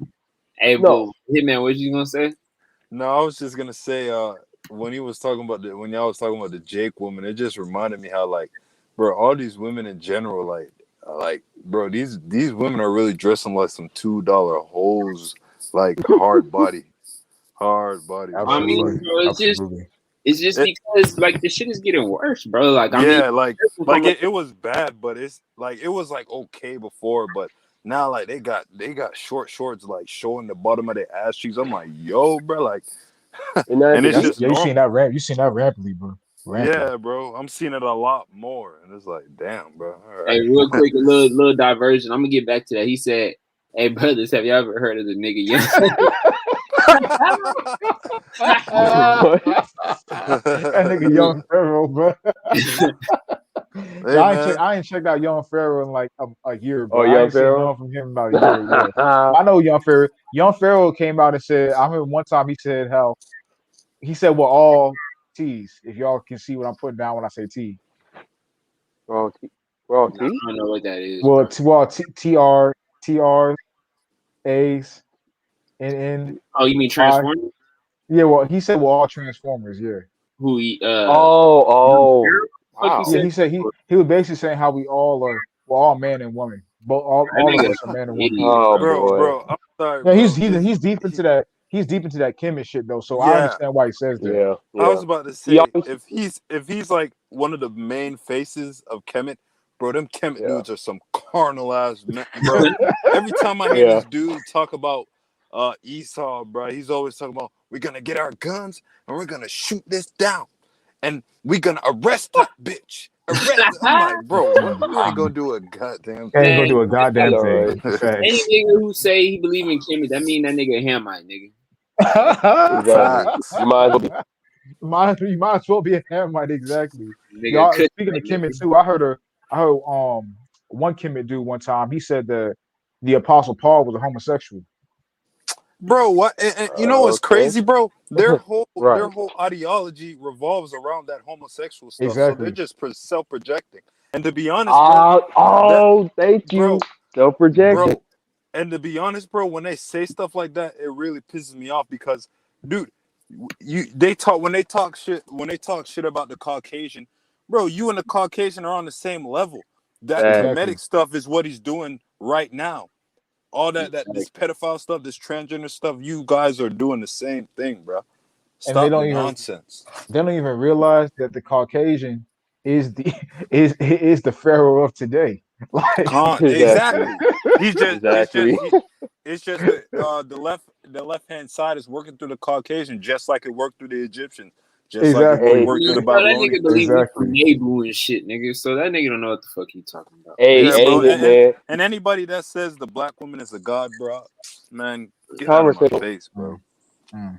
Hey, man, Um. Hitman. You said the phrase, dog. Self projection, man. That was one Yeah. thing that we didn't quite touch on in the last video when it came to like interaction with people. That's something I wanted to get to, but self projection is is such a big thing when it comes to people who don't have really any knowledge, bro. They Con. like to self project Mhm. that shit and they like to put that shit on everybody else. And I be trying to warn people against that. But that you said it right. That's the phrase. That's like the phrase of the year, bro. Self But projection. it's like whenever they say that, I'm like, bro, did this comedic dude really just say that, bro? Like the You balls, bro. sure Like did. they're not Mhm. Mhm. self-aware. Are you Mhm. not Hey, self-aware at go all? to that trust in Egypt, man.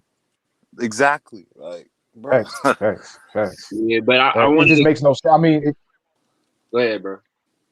I was just saying the comedic, you know, and the embracing of the more comedic aspects and consuming it with and trying to relate it to some form of righteousness. It just really shows the mentality of so-called black men today. It just really brings to light, it brings to the forefront the bitch made spirit that's in a lot of so-called black men to prop some not and that's the thing to not just a woman because the so-called black woman in this society is not a woman. So you're not really propping up a woman to be God. You're propping up The a, wildebeest. a fucking creature, bro.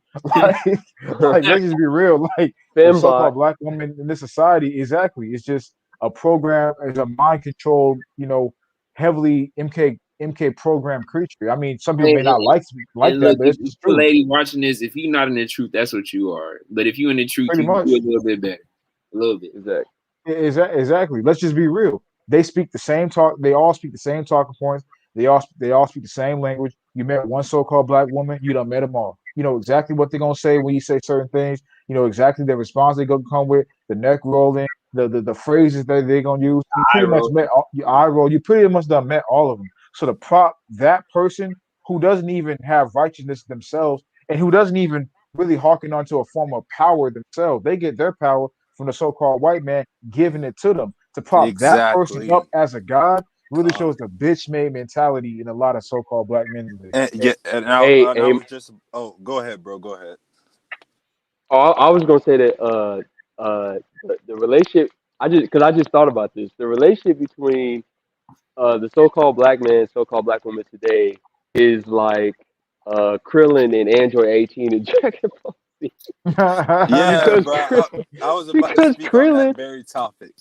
Oh, well, go ahead. No, I was just gonna say, bro, like it pisses me off when I see these dudes, like these big dudes, let these little females like just push them around, slap the shit out of Mhm, them. It's like, mhm. bro, like it's not even like about you trying to be a man. It's just like, bro, we're both human beings, whether you're a boy and I'm a girl, right? So there should be a level of mutual respect. Exactly, You understand what I'm exactly. saying? So why you treat me like this, but you talk to them white dudes or you talk to somebody else, you talk to them like they're an actual human being. Nah, bro, I want my respect as a human being, Cause just off the cause gate. you ain't Goku. It's off the GP. You Krillin. Yeah, that's true. Exactly. And I honestly, want. I was gonna say this before you chimed in when you said that these bitches is showing their ass cheeks every 5 seconds. It's because they understand that they're not worth shit, bro. That's why they gotta go everywhere and be half fucking naked. I mean, honestly, the pandemic took a toll on them, but it took a toll on them spiritually, bro, because Hmm. it's making them fall. Because I mean, let's just be honest, bro. The shit that they've been promoting since George Floyd, as far as the Transformers, they're hearkening on to everything. You see how these bitches are losing their mind more and more and Mhm, more and more. mhm. You know what I'm saying? Like they come out one day they a boy, next day they a woman. You know, they hearken on to 10 fucking movements. They're so scatter minded, bro. Like they're done, bro. So the only thing that gives them some type of feel good is when you look at their ass, nigga. You Hey, know, bro, I ain't gonna hold y'all boys. I'm looking at a chariot right now, and it just flew across Yeah, that's the where I'm spirit. at, Hey, bro. call law I just Yahweh had to let Bashim y'all Yahweh know, Shai. bro. Call law Yahweh Bashim Yahweh Shai. Yeah, call law, man. Man, Bro, we almost out of here. We almost bro, out of here, I'm man. telling y'all boys, bro. Like I We be almost telling out y'all, I of be here. seeing them at night sometimes, bro, and I'm not lying to y'all boys. I swear. And I just Hey, want to call let law. y'all know because it's time to get in that spirit, bro, because they showing Mhm. themselves. yeah, that's true, bro. Exactly. The angels are watching, man. The eyes of the That's Lord are crazy. upon the sinful kingdom, bro. You Cause know, so I'm yeah, sitting go out ahead. in my car. I'm sitting out in my car, and they got it's like a you can tell how they move because they float, bro, and it's like they kind of like translucent, and it's Yeah. sometimes it's like a blinking light, and I just seen it, bro. That's crazy, bro. That's crazy. Exactly. It's the eyes, hey, but the eyes of the Lord, you know, are upon the sinful kingdom, man. You know, hey, as we get into that time, brothers. You know, the chariots are starting to visit. Hey, that's the spirit. You know, for you brothers, you know, that's in the chat, for us brothers, of course, for Hitman as well. You know, who saw the chariot. You know, that should be a big faith booster, man. You know that the Most High is watching over us. The Most High is eyeing. The Most High is looking. The Most High is pleased with this, man. Most High is pleased with these live streams and this edification and these lessons. The Most High is watching; He's pleased. That should be a big faith booster. You know, people say, "Oh man, how do you know it's a chariot?" Hey man, it was a chariot, man. It was a chariot. You know, He says it's a chariot. You know, it's a chariot, man. It's a quick all that. You know, anytime you say it's a chariot, people will say, "Oh man, how you know it's a chariot, man? I think you just seen, you just wanted to be that." So just because you don't believe, you don't have no faith, don't put that on me.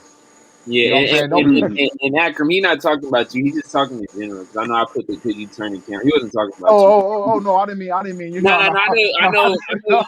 I know what you meant. I'm just saying sometimes niggas don't know if they're talking about you or not. You Oh know? yeah, but I didn't mean you, Akram. I didn't mean you. I didn't even see that comment when I said that. I didn't mean that. I just meant, you know, you got a lot of Yeah, scoffers out there. I get you good, bro.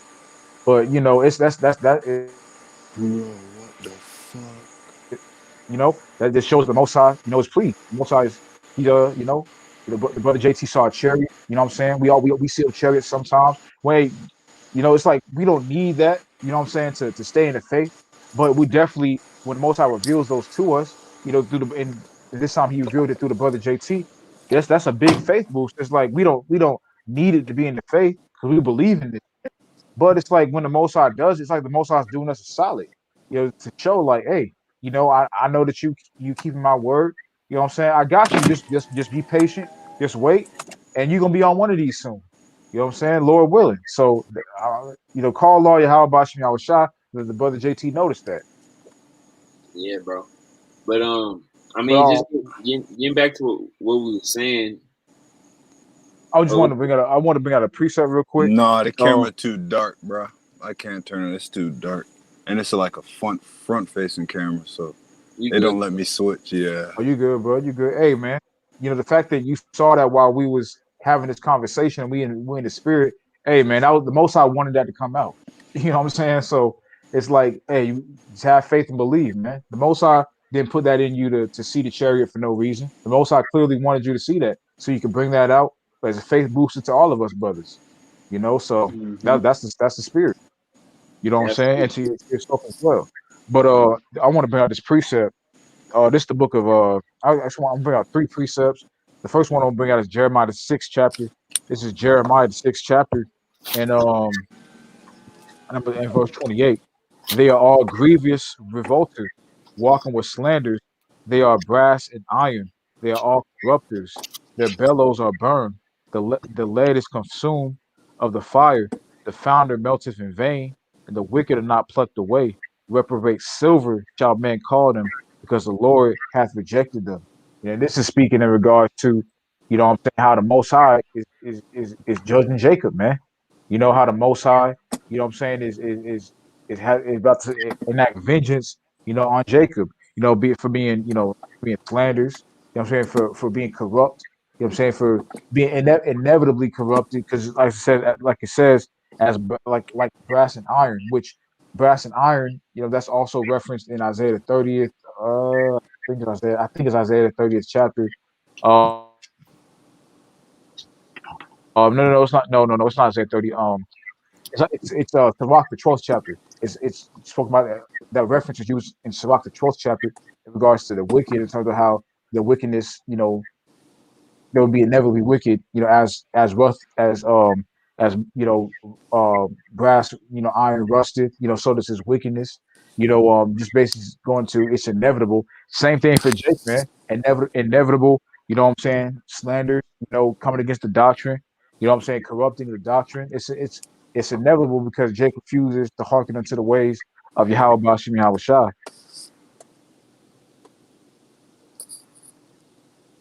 Yeah, you cut out or you still there? Yo, Malak. Law. Malak. Yeah, internet. Oh, you can't hear me? Nah. Yeah, you had cut out. Oh, okay. Well, I was just saying, Jeremiah 7 chapter, when you go up, to Jeremiah 7 and 19, it says, Hear, O earth, behold, I will bring evil upon this people, even the fruit of their thoughts, because they have not hearkened unto my word, nor to my law, but rejected it. You know what I'm saying? So with that context, we understand that, when it's talking about, reprobate silver, when it's talking about you know, the Lord rejecting, who is that talking about? That's talking about Jake, man. That's talking about 2/3 of Israel. That's talking about Israel that would not hearken to the statutes, the laws, and the commands of our power, Yahweh Bashim Yahweh Shah. Those Israelites who will inevitably who will inevitably rust, what I'm saying, like brass and iron with wickedness. You know what I'm saying? And it had to be, consumed with fire because of that.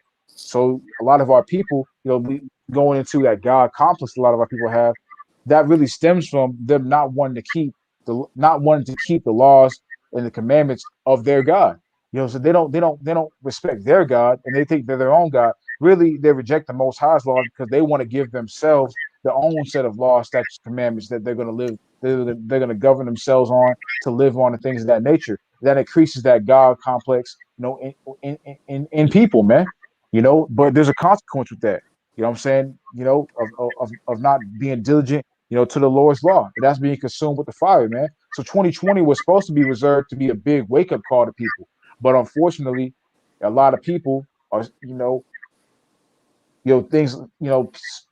it's like when you give Jake an option sometimes to get through something, they look at it as I'm a savage. They look at it as I was able to get through it. I didn't need no help.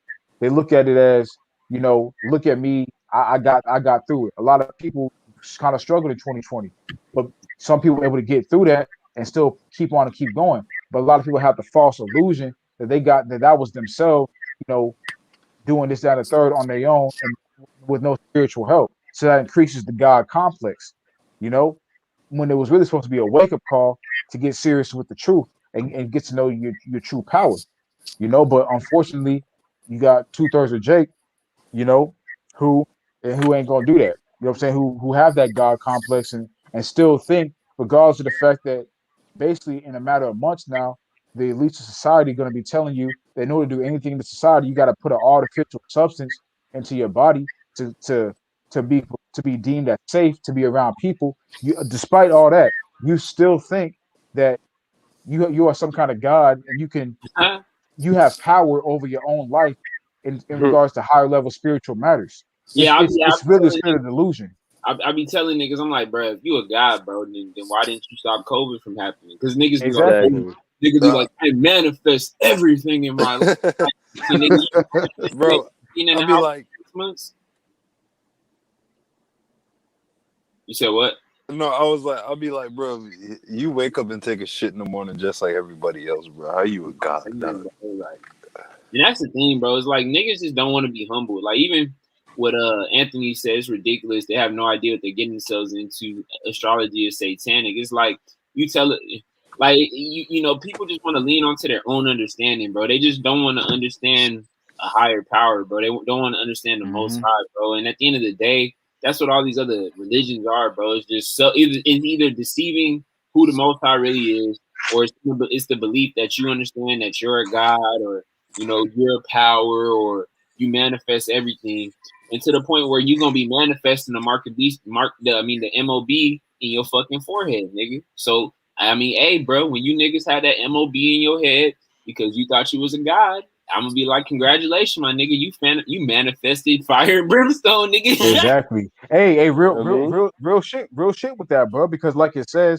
reprobate silver shall man call them because the Lord have rejected them. Now you go into that word reprobate, that's basically going into being cast away, being rejected of the Most High. And when it's talk about that the men that's called them reprobate silver, that's talking about the elect.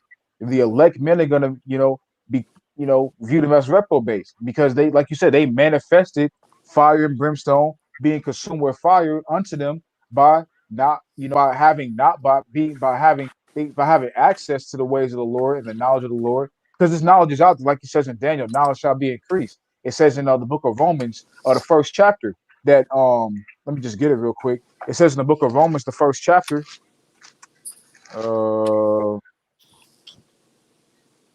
Romans 1 and 19, because that which may be known of the Most High is manifest in them, for the Most High hath showed it unto them. So the Most High is showing his word unto a lot of Jake right now. It's really not an excuse anymore. You know what I'm saying? Pretty hmm much a lot of most Jakes have heard about the Israelites at that point. Through some avenue, have heard about the Israelites. Maybe not like older Jakes, like Jakes 60 plus. A lot of young Jakes have heard about the Israelites at some point in time in they comings and goings, but just rejected it. So when you reject that, you really manifest. You think you're manifesting all these things in the world, but these things in the world that you think you're manifesting are really adding to your destruction because they're deluding you into a spirit, into hearkening unto the spirit of the world instead of trying to be removed from the world when you see the world is failing. You see the world. You're in this big state of delusion because you see the world is failing from the outside point of view. You see the world is falling, but you're still trying to get a piece of it. That's a hmm extremely delusional spirit to be in. So yeah, you are manifesting death into yourself, yeah, and you're doing it through the quote unquote manifestation of these things, of the world that you know, you know, hum and getting the Indian style and quote unquote manifest type shit. You making the mudra with your hands and manifesting all that shit. Yeah, you hmm manifesting death, unto you, bro. That's that. It just is what it is. But that's all prophetic, man. Because like it says, with reprobate silver, men shall call them. That men is talking about the elect. And let's go to Job, the 27th chapter, real quick, because it's basically saying how men shall clap their hands. Now, this is talking about the wicked. You know, when you read Job 27:19, it says, the rich man shall lie down, he shall not be gathered. He opened his eyes and he is not. And then I'm gonna go down to verse 22. For the Most High shall cast upon him and not spare. He would flame flee out of his hand. Men shall clap their hands at him and shall hiss him out of his place. Now that's talking about the wicked, which in this society is Esau, Edom. That's talking about Esau, Edom. You know what I'm saying? But if you are wicked of our nation, you're gonna get destroyed just like Esau, Edom is. So this is talking about you too. You know, so when it goes into the rich man, and when it goes into reprobate silver, shall men, be called him. That goes into the man clapping their hands and hissing at you and things like that. Just hey, when you go out, hey, it's nothing, man. It's like ain't no sympathy at that point. Like the scriptures say, the most in the Proverbs first chapter, the Most High is gonna laugh at a calamity. Not just the Most High, but also the elect, man. The elect men of the Most High are gonna laugh as well and clap their hands and there ain't gonna be no sympathy for you at that point. Like you said, bro, you manifested death unto yourself. It is what it is. So that you gotta, like Jake, you gotta get rid of that God complex, man. And I'm gonna be 2020 should have honest, taught bro. you something, bro. And I want to be honest, bro. If what happened still didn't cause you to hearken on to the Most High, I mean, nigga, I don't know what to tell you, bro. Like this shit, like nigga, the collapse is so apparent, bro. The destruction of Exactly. society is so apparent, and yet niggas is still like, bro. This bitch that I thought looked good and shit, like, nigga, she talking about forex. I'm like, bitch, do you know that the New World Order is about to be here in a year or two? Fuck, I get Exactly. forex, bitch. Like, I don't care. Like, you know what I'm saying? I just be seeing niggas so caught up in their own world, so caught up in, and I'm not saying nothing wrong with it. I mean, shit, I make music and shit, but it's like, bro, I don't give a fuck about none of this, dog, because like, it's literally right in front of you, bro. Like, bro, even was this 21? Think about 2019. How much were they promoting the hermaphrodite? Like, how much were they really doing it? Now you got the NBA promoting it, the NFL promoting it, MLB, it's on TikTok, it's on Instagram, you know what I'm saying? It's on YouTube, bro. You know what I'm saying? They talking about there's 27 genders and all this other shit. So it's only a matter of time before niggas just come out and say, yeah, I worship Baal. Like, you niggas, like, once that comes on the scene, bro, you niggas are done. So it's like, y'all brothers gotta really like wake the fuck up, man. And honestly, man, like if you can see that with this last pandemic, I mean, you pretty much done, because honestly, I was watching a video by a brother named Jay Marlis. He like talks about like the music industry, and I actually wanted to bring this up, but I'm gonna be honest, bro. A lot of people who took the V card are idiots, because I just heard that Pfizer, the substance, it's magnetic. It makes you. It's like a magnetic. So they're putting like certain metals in your body to the point like where the magnet challenge. Yeah. So it's to the point where they're gonna. It's like a radar. He said it's like a radar. It's not the physical MOB where they'll be able to like track your whereabouts and shit like a GPS, but it's like a radar. So they can actually just scan for a certain substance, and they'll be able to see your body and shit. You know what I'm saying? So you can walk through a building through a metal detector, and they'll know whether you had the V card or not, bro. So it's like what did you really put into your body, bro? Over what? Something that killed nigga, what, 500,000 people in a year, 40,000 people die a month. I mean, bro, there's 8 billion people on the fucking earth, bro. Like, so I mean, hey, bro, that's on them, bro. I don't feel sorry for them, man. It is what it is. Yeah, they setting their bodies up right now. That's what's happening right now. They setting their bodies up for the chip. That way, when it gets inserted in them, their bodies don't immediately. You said you had some news that you was gonna reveal to us, right? That came Yeah, out but it might I'll let you get to that if it fits. Because I'm gonna be honest, I don't really have anything left outside of like just like what. Oh yeah, okay. Well, yeah. Well, let me get these. Oh, but wait, before. You about to go? You about to go into what you were saying or precept? Yeah, I was about to go into what I was saying, but I'm gonna actually use these two precepts. Hopefully, it sets it up right. Okay, Isaiah 47. So before you go real quick, bro. Oh, go ahead. Yeah, before you go real quick, bro. Since you're gonna go into a different topic, I want to just get a quick precept to round out what we're saying. Because I don't want to have to go back to it after because I want to stick with the talk point that we could be on at that point. But I want to get the book of Ezekiel real quick. This is in the book of Habakkuk. Uh, yeah, the book of Ezekiel and the book of Habakkuk, real quick, and the book of Baruch. Let me just get these three precepts. But this is the book of Ezekiel. The actually, I'm gonna get the book of Baruch first. I'm gonna get this one first. This is a quick point based off what we were talking about you know what I'm saying, the Kemet and unfortunately not it's not just brothers in the Kemetic, sector, but just brothers in general that have this spirit on them. Because a lot of times that's what causes a lot of brothers, to hearken into, you know, believing too much in man. And when I say man, I mean man and woman.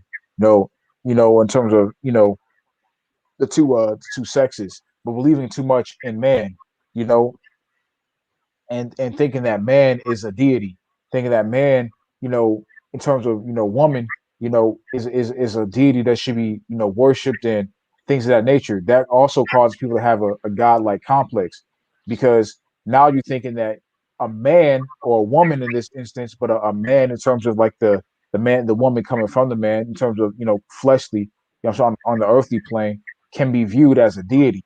You know what I'm saying? So what's stopping you if you fall out of that? Say you get into the say you're a brother and you worship the woman, but then you say you like find a red pill or something. But now you go from worshiping a woman to worshiping yourself. You know what I'm saying? You still not harking unto a higher level deity to govern over you. This is Baruch, the 6th chapter, and the 29th verse. Menstruous women and women in childbed eat their sacrifices. By these things ye may know that they are no gods. Fear them not. For how can they be called gods? Because women set meat before the gods of silver, gold, and wood. Women, they can't be gods, man. Like the scriptures say, menstruous women, women that have a menstrual cycle, meaning they're they are they are blemished. You know what I'm saying? They're unclean. At least once a month. In this society they're clean every day, but they're unclean. You know what I'm saying? Via the menstrual cycle, at least once a month.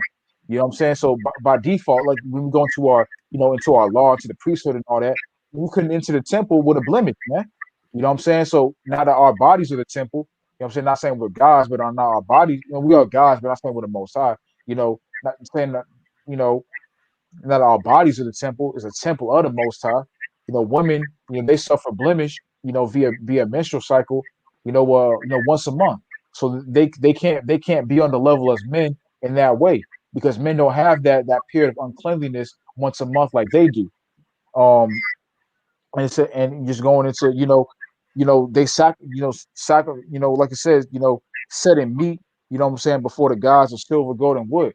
What I'm saying, things like you got a lot of women setting their offspring up for sacrifices, setting, you know, pass putting their children through the fire, a molech, things of that nature, man.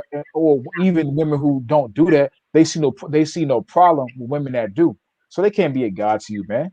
You know what I'm saying? They can't be an almighty power to you, bro.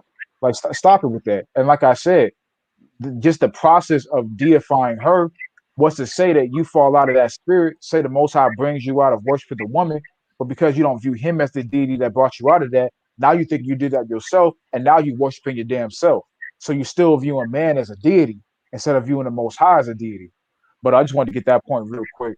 Um, but I want to go to Ezekiel the 33rd chapter real quick too. It's Ezekiel 33, and I'm gonna start at verse 31.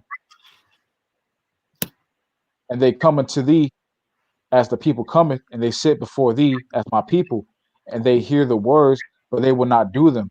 For with their mouth they show much love, but their heart goeth after their covetousness. And lo, thou art unto them as a very lovely song of one that hath a pleasant voice and can play well on an instrument, for they hear the word thy words, but they do them not.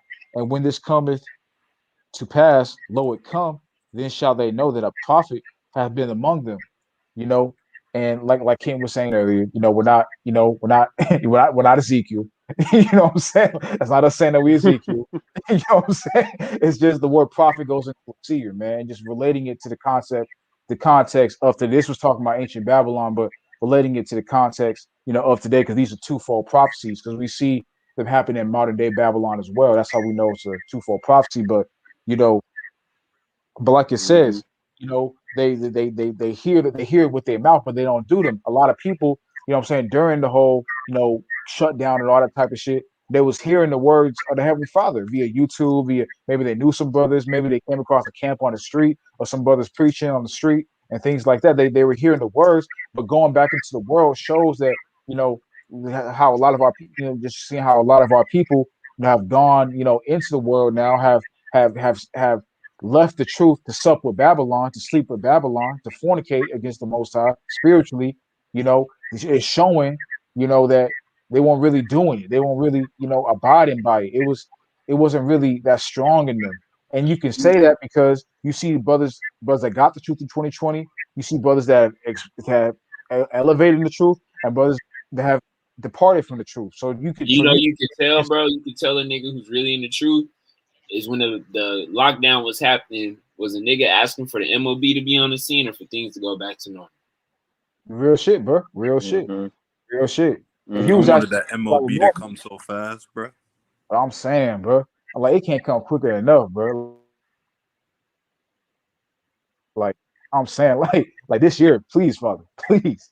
You know what I'm saying? Like the scriptures Now, at I say, least mean, the before collapse one, before nigga. the lockdown, I just want to see these niggas be humble, bro. Like at least the collapse, bro. I'm facts, putting on that shit. I'm facts. saying. Like Thank you. before the Like, Mm-hmm. lockdown, I'm like, I'm out here looking for it, bro. Like, damn, where's that? Facts, nigga. con. Yeah. It's like we see certain things going on, you know what I'm saying, like in the world and all that, and we seeing some of the things that are transpiring, and we see like Yo, your connection went out again, bro. okay, can you hear me now? You said we see things transpiring. That's all we heard after that. Or I was saying we see things. My fault. I was saying we see things transpiring in society. We see hints of the mark being out. The 60 Minutes interview and things. The 60-minute segment and things like that. We see the mark. And also too, we understand that we know that people in the society got the mark. I know of someone that has the mark of the beast right now. You know what I'm saying? Like we see certain things, going on. Mm. You know what I'm saying? Yeah, I know someone who got it in their hand right now. Well, I know of them through somebody else. You know what I'm saying? They know them. You know what I'm Damn. saying? Yeah, they got it right now, bro. You know what I'm saying? So we see that people are starting to get it, but it's like, damn, like Father, can you put this into full swing already? Like, I know it's your time, Father. We're gonna be patient for you, but like Father, like this year would be nice. You know what I'm saying? Like, it's Exactly. real talk, man. Exactly. Yeah, but I'm a But like oh go ahead. I'm gonna finish this point real quick, going back to Ezekiel 33 and 32. But like the scriptures say, you know, well, like the scriptures say, and thou art unto them as a very lovely song, and want to have a pleasant voice and play well on an instrument. They hear the words, but they do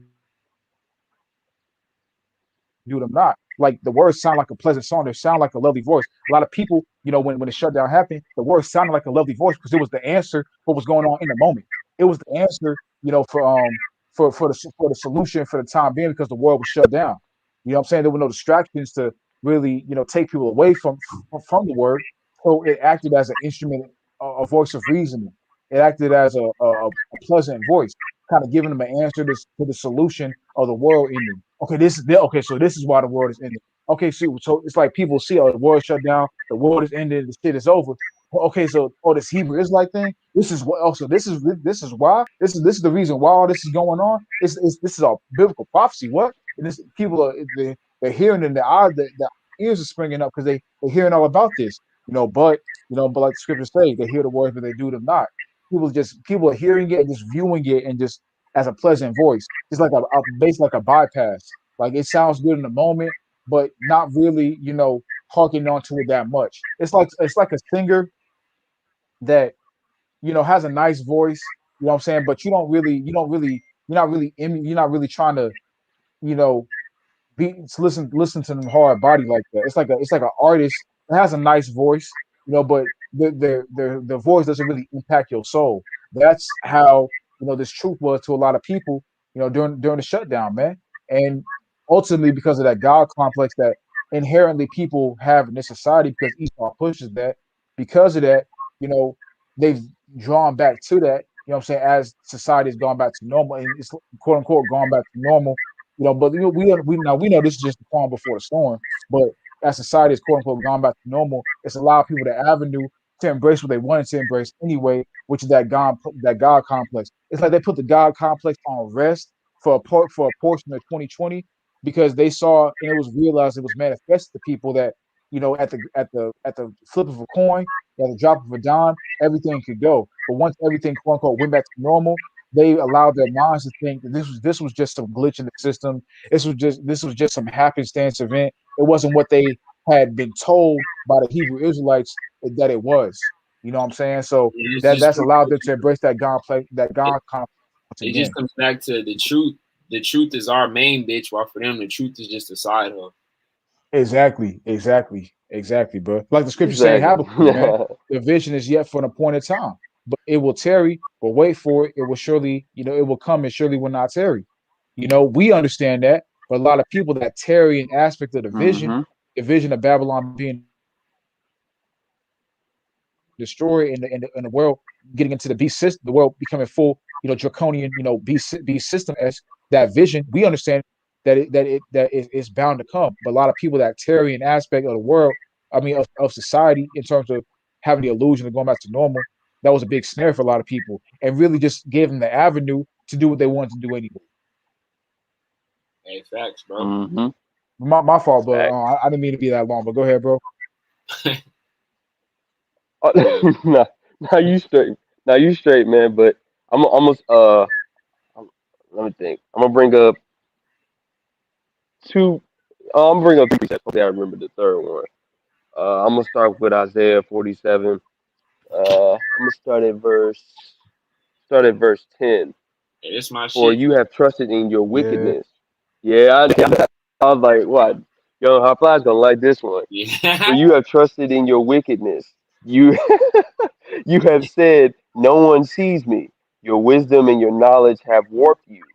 You said in your heart, I am, and there is no one besides me. Therefore, Mm. evil will come upon you. You shall not know from where it answers. I said that right. And trouble shall fall upon you. You will not be able to put it off, and desolation will come upon you suddenly, which you shall not know. Stand now with your enchantments and the multitude of your sorceries, in which you have labored from your youth. Perhaps you will be able to profit. Perhaps you will prevail. You will be you'll be worried in the multitude of your counsels.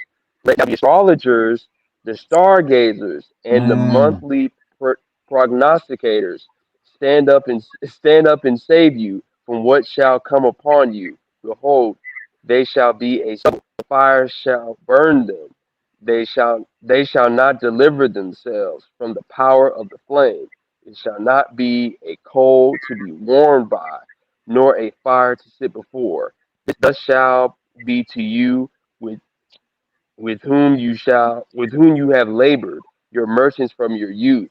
They shall wander each one to his quarter. No one shall say, and I'm gonna say all that. Hopefully I get this right.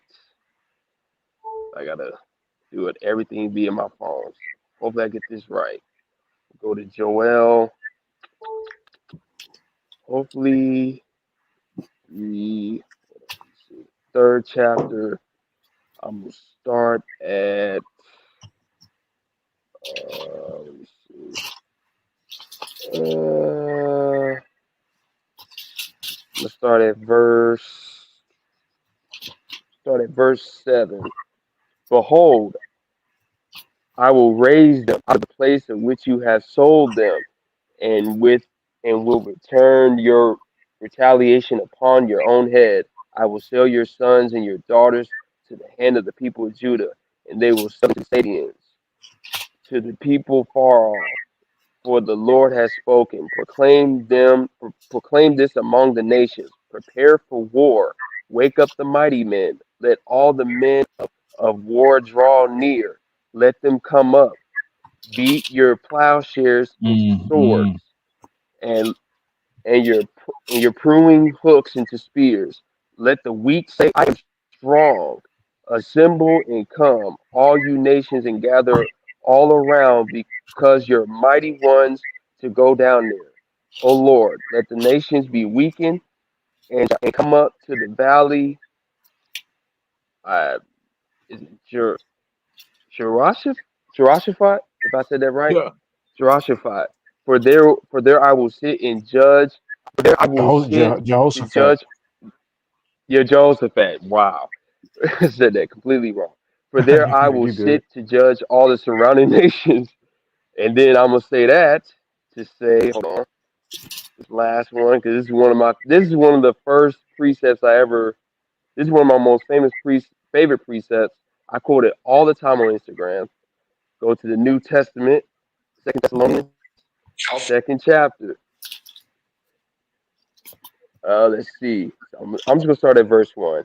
Now, brethren, concerning the coming of our Lord Christ Yahushua and our gathering together to Him, we ask you not to be soon shaken in the mind or troubled, either by spirit or by word or by letter, as from us, as through the day of Christ Yahushua come had come. Let no one deceive you by any means, for the day will not come unless the falling away comes first, and the Mm, man of mm, sin is revealed, the son of perdition, who opposes and exalts himself above all that is called God or that is worshipped, so that he sits as God in the temple of the Most High, showing himself that he is the Most High. Do you not remember when I was still with you, I told you these things? For now you know what is restraining, that he may be revealed in his own time. For the mystery of, now King James Version says iniquity, which I like that one better, but in my version it says the mystery of law is already at work, and he who now restrains will do so until he is taken out the way, and the lawless one will be revealed from the Lord, who will consume with the breath of his mouth and destroy with the brightness of his coming. The coming of the lawless one is according to the working of Satan, with all power, signs, and lying wonders, and all the uprightness, deception among those who perish, because they did not receive the love of the truth, that they might be saved. And mm. this reason, the Most High will send them a strong delusion, and they should believe the lie, that they all may be condemned who did not believe the truth and had pleasure in unrighteousness. I said those three precepts because just going back to the point of these niggas swearing that they're their own God and all this other bullshit. Going back to the video that I posted in the Discord, y'all about to say Illuminati. Yo, did you check the comment section on that video? Nah, but I wasn't even paying attention. I just know he No, if you hear me? had a female or Oh, some shit. bruh. That shit was so funny. I checked his comment. All he said was, "I'm so lost." You should saw the goddamn replies, bruh. It was at least 25 people in the comment section saying, "Don't worry about it, bro. We all lost." Wait. So Illuminati was saying he was lost? Yes, you say that's his comment. I swear to God, that's his comment. He said I'm Is, so lost. But bro, I'm you lost. see what happened with that nigga? Remember that nigga was like, oh, 5G, nigga, Yep, 5G, yep, 5G. Remember yep. when I the know, right? came, he was like, the end is near and blah, blah, Yep. blah, blah, blah. It's gonna Yep. be food shortages and floods. But if you niggas go in the sun, we gonna be good. We gonna be all right. Now this What nigga, you did? now look With what the son Most High, children. look what the Most High did to this nigga. This nigga is not Mhm. offering any knowledge, any edification, and he's doing the same shit he did before with None. that Ashley bitch. He just got a new, Exactly. With that other girl, with that other crazy broad. You know, yeah, bro. the Ash chick. I think The her name same, was and you could Ash. tell that bitch. You could tell that bitch. Exactly. I mean, That I'm bitch gonna was a be damn honest, bro. demon. I Yeah, that watched the bitch wild. video. I'm gonna be honest. That bitch sound like she just clout chasing the nigga. He just falling back into his own delusions, bro. I mean, bro, what's the scripture in Proverbs where it says Exactly. Damn, I forgot which one is it. Oh yeah, damn! I just turned to the page. This Is it Proverbs. worship your own opinion? Nah, it says, "Trust in the Lord with all thine heart, and lean not into thine own understanding." This nigga was like, "Oh, gazer, gazer." Oh yeah, right. Gazer. This nigga is the thing before the pandemic started, bro. That nigga's done. I don't want to go off on a tangent too much because I'm trying to bring home the point. But just Right. remember that video when she was like, I would have fucked you if I was you. Wait, she said what? She said I would have when she admitted to smashing what was that nigga's name? DDG. When she admitted to smashing Wait, the DDG. light? You know how him and so was going at it. Yeah, they was going at it. She Yeah. dead ass said in the video. She dead ass said in her video. She said, "I would have fucked your father if you would have known him, but you don't." I was like, Wait, "What?" which I girl was you like, talking "What?" about? The new girl? Wow. Old girl? Wow. No, that was Ash that said that. His old bitch. She said she would have fucked his Ash dad. said that shit. Yeah, Ash said it. She said she said she would Yeah, have she fucked his said she dad. would have Yeah. fucked his dad. That's how spiteful she was against him. That's She would have demonic fucked as his dad fuck, if my he would have nigga. known him. Demonic. But she I was demonic. I like, mean, look at the bitch. Like, if you look at the bitch, she got face tats. She got tats Yeah, all up and down her body. She was a damn stripper. yeah, Like, she I mean, crazy. just she crazy Yeah, as she hell, bro. You know, just look at the bitch. Like, you could see in her you can see in her eyes and her facial expression, and then the trauma that she's causing her body via the tattoos. She's just using all that to expel pain from deep within. But since she doesn't want exactly. to accept her faults in, you know, the certain afflictions, in which I don't know the bitch, so I don't know what all goes on in her life. But just from an outside You know perspective looking enough. in, and yeah, exactly, enough via what they dispel on the internet, which of course is a facade. Is acts as a form of facade anyway, because they give you what they want to give you. But still, from just judging from what I've seen, you know, and just intertwining it with the spirit of the modern day liberal female anyway, most of them, you know, they get all those tats on their body and they scar their body up with marks on their face and things of that nature because they're trying to expel the Hmm. pain because deep down they don't want to accept the accountability associated with their actions. They don't want to internally accept and correct their involvement in some of the afflictions that came upon them in their life. So Hey, they mask it with tats all on their body to as an avenue to express pain instead of embracing it and, like, shout out to King Ref, actualizing that into a form of higher level consciousness. and I want to say this because Con. Obina said Von Two Cut is Mm. another nigga. He said Jesus Christ is the son. Shake my head. And this is one thing when he was reading Ecclesiastes 12, and I'm gonna let D-Man go because I know the nigga just came in. But this is 12 and 4. It says, "The door shall be shut in the street when the sound of grinding." Oh wait, no, this is verse 5. I meant to do 5. It says, "Also, when they shall be afraid of which is high, and fear shall be in the way, the almond tree shall flourish, and the grasshopper shall be a burden, and desire shall fail, because man goeth to his long home, and the mourners go about the street. The almond tree shall flourish." Hmm. Shout out to Judah because he said that means the elect. See all these niggas with these false doctrines saying that they was gonna be raised up in the sun and niggas was gonna transform into Super Saiyans. And I that nigga Soul Illuminati, he said yeah, they're gonna make you take the V card, but we gonna be all right. Just stay in nature and stay in sun. I'm like, you dumbass nigga. What the fuck? Yeah, he was talking to plants and stuff. I thought people stopped taking him serious Yeah, after bro. that, bro. And I'm gonna be Talking to honest, bro. trees and shit. Yeah. All these niggas losing their mind. Anthony said spiritual so young for Von to cut all in the same pool because these niggas have no true understanding. They don't know what the fuck is going on. And I Pretty remember much. this nigga Soul Illuminati said, "Oh yeah, the end times is here and the mark of the beast is here," but yeah, you're not telling niggas to read the Bible. So I mean, bro, you could tell these niggas is false prophets, bro. And anybody who follows in You these said niggas, Mark of the Beast for real? yeah, he did, bro. Maybe like a Yeah, video he did. Yep. Hmm. months ago or something. Wow. So it's like he Hmm. know what's up, bro. But he a paid agent, my nigga. So it That's is. what I'm saying. He sold out. Exactly. He sold out, bro. Like, real shit. But yeah, what's up, D-Man? How you feeling, bro? Not much, man. Just got off work, Nigga, I can relax a little bit, sit down on my couch. Yeah, I feel I you. feel that. I feel that, but But yeah, man. I mean, Yeah. we can't talk again, but I wanted ghetto. You said something about the news. You said something about news, bro. You said something happened today, bro. Oh yeah, I was saying those presets to bring home the point of these niggas swear they gods and stuff, but yet they ain't got no knowledge. So it's like, how you gonna have yourself a quote unquote god, but yet you don't even understand, like, you don't have any type of scope of the bigger picture of things. You don't have any scope of what's going on. You on YouTube talking about I kind of got a girlfriend or I kind of don't. Just dumb shit. But they don't even understand. I was watching. What was I watching today?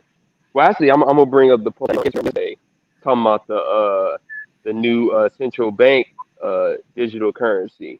That's on the way, right? Like that's what's coming down the pipeline. They're starting like out here because they're trying to really get a feel of how people really feel about this. That's one thing. That's why I said that.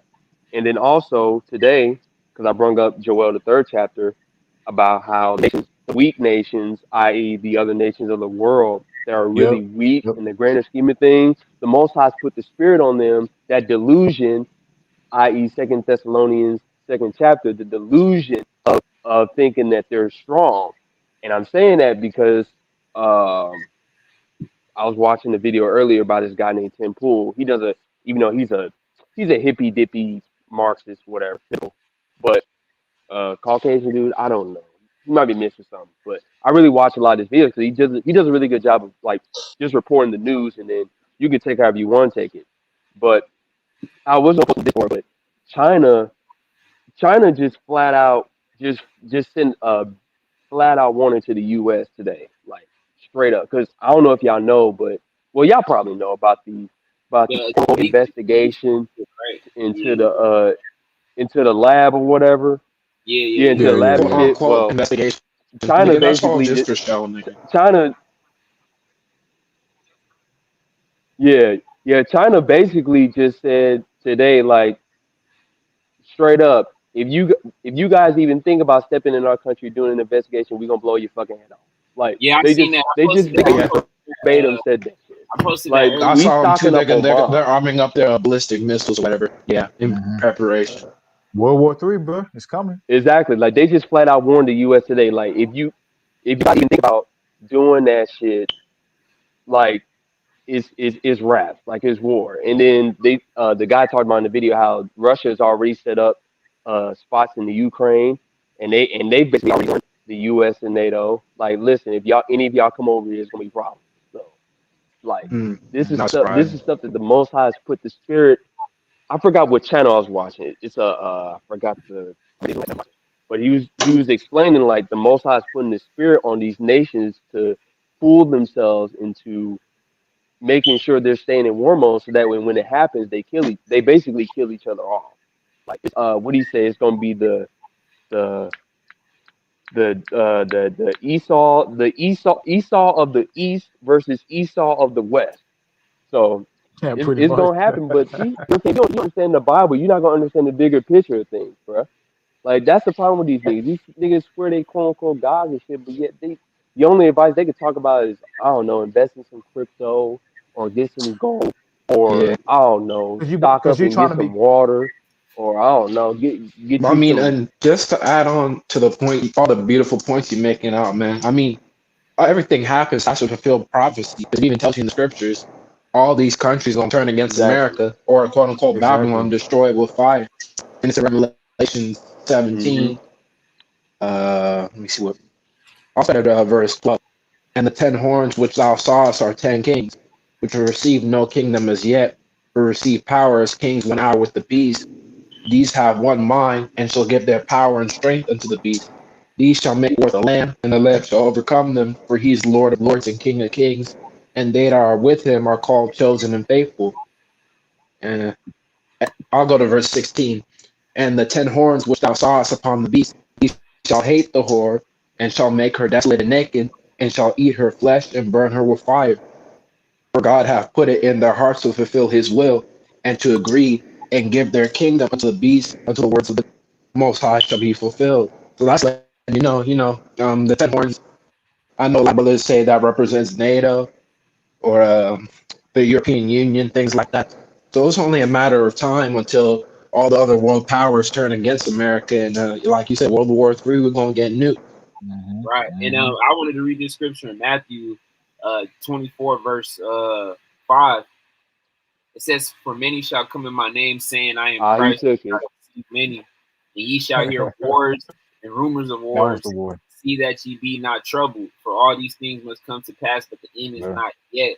For nation shall rise against nation, kingdom against kingdom, and there shall be famine and pestilence and earthquakes in diverse places. All these are the beginning of sorrows. They shall deliver you up, be afflicted, and shall kill you, and ye shall be hated of all nations for my name's sake. And then shall many be offended and shall betray one another and hate one another. And many false prophets shall rise and deceive." And I don't even really want to go to the, I mean, I'll read it. "And because iniquity shall bound their love, the love of many shall wax cold, but he that shall endure unto the end, the same shall be saved." I mean, "And this gospel of the kingdom shall be preached in all the world for witnesses to all nations, and then shall the end come." I mean, bro, rumors of war, what have we been talking about I'm repeatedly saying. last month? I'm Nation saying. against nation, kingdom against kingdom, famine. I mean, bro, the beef, niggas got hacked. There's gonna be a beef shortage. Pestilence. We got the fake virus. We're gonna have a real virus. We got 2023 coming. We got 2025 SARS coming. Like, I mean, bro, this shit is here. And if you might say, "Oh, 4 years is a long ways away," you never know what might happen to your ass. You might fuck around and have a kid. You might fuck around and get married. You might fuck around and lose your job, and you have no understanding. Shit, you could die tomorrow, bro. COVID could have been your one way to wake up before you die. You never know if you'll be here tomorrow, bro. So all you niggas out here, man, like, I mean, I'm gonna be honest, bro. Like, I'm gonna ask all y'all. I want to ask all y'all brothers a question, and then I'm gonna ask D-Ben about some of his stories since he came on late. But what do you think it's gonna take for niggas to wake up? If COVID didn't wake these niggas up, I'm gonna be real with you, bro. Matthew The only thing, When this society falls, like straight up, and they have no other options. Because right now, niggas still have options. But I mean, even the scriptures let us know when a lot of the plagues happen, that a lot of people still won't turn to the Messiah. So some people just aren't gonna get it until like literally Christ comes down. By then, it's too late, unfortunately. yeah, just being real with you, bro. A lot of people, I mean, you say, what can they do to wake themselves up? They can't do shit, bro. They haven't you know like, what I'm and saying? What that's the whole. would But have to happen? You dig? I understand, but the point I'm trying to make is that's the whole point of all this, man. The whole point of all is that the Father controls all. So it's like, in terms of what has to happen for them to get it, it really it don't matter what happens in the world for them. The Father's got to still anoint you to get this understanding. He's got to still anoint you with that oil. It don't matter what happens in the world, bro. It don't matter what world event goes on. It don't matter what kind of wicked policies are implemented, what kind of draconian measures or laws are implemented. If if the Heavenly Father does not intend for you to get this truth, Salah, that don't intend for you to get this truth, you're not gonna get it. It don't matter what happens. That's the whole point of all this, bro. Like the title, you thought you were God until COVID, until CV came. My fault, Salah. Until CV came, you thought you were God until that. Hey, that's the whole point of this live stream, bro. You can't get it you unless the Heavenly Father anoints you with that with the ability and that wisdom and that understanding, unless He sees that you have a heart pure enough, because of course, like the scripture say, our righteousness is as filthy rags. But if you have a heart pure enough in the midst of our iniquity, if you have a heart pure enough to the Heavenly Father, where He deems you worthy to get this understanding, then you'll get it. But only then will you get it, no matter what happens in the world. Calm, bro. Facts, bro. Yeah, and I'm honestly, bro, like, that's just it. Like, I be seeing niggas, I be sending niggas end time videos. I be telling niggas mark MOB on the scene. Niggas want to pledge Freemasonry. Niggas want to, plan for 5 to 10 years in the future.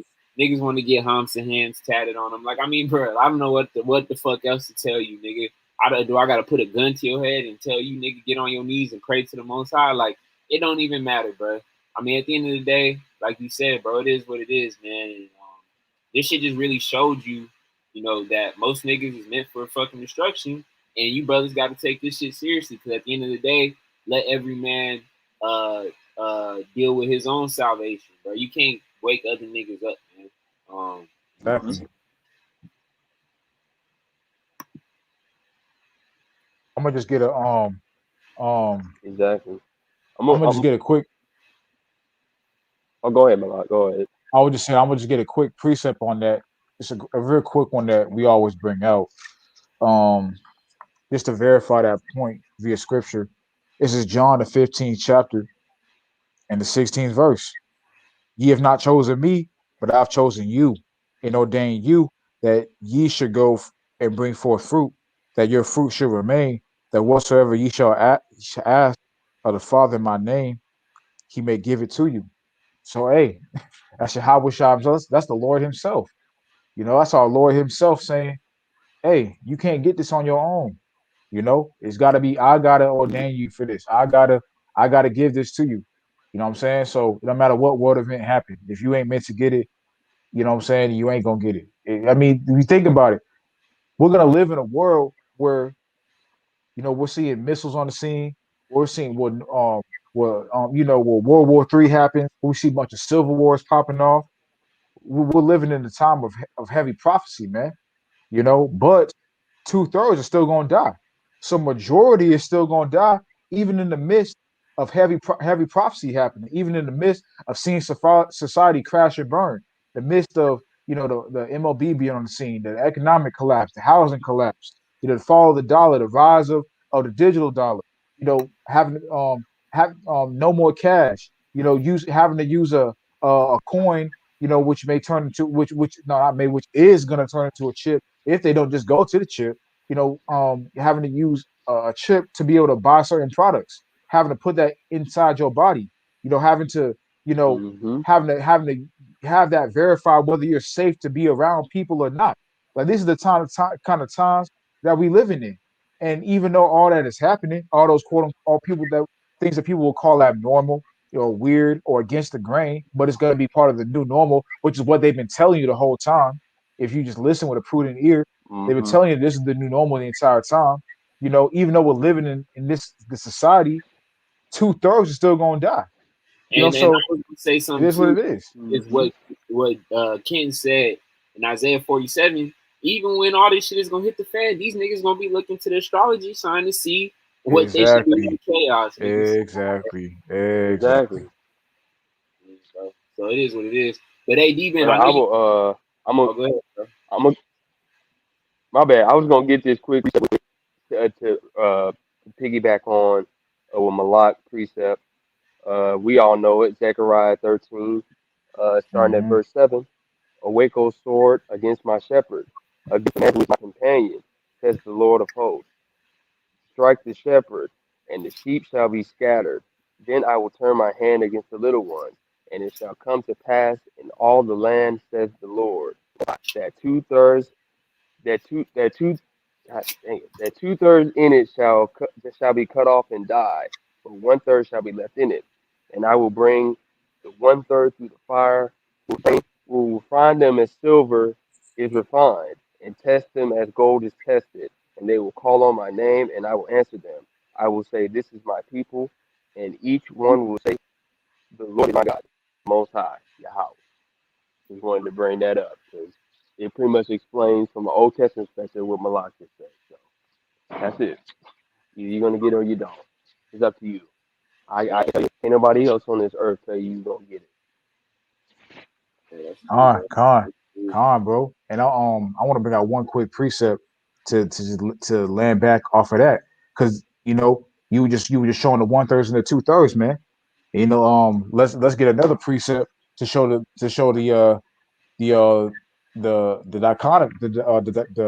dichotomy, man. You know what I'm saying, and how there's one or the other. You know what I'm saying, and that's going to determine which path you go into. You know, this is Psalm the 32nd chapter, and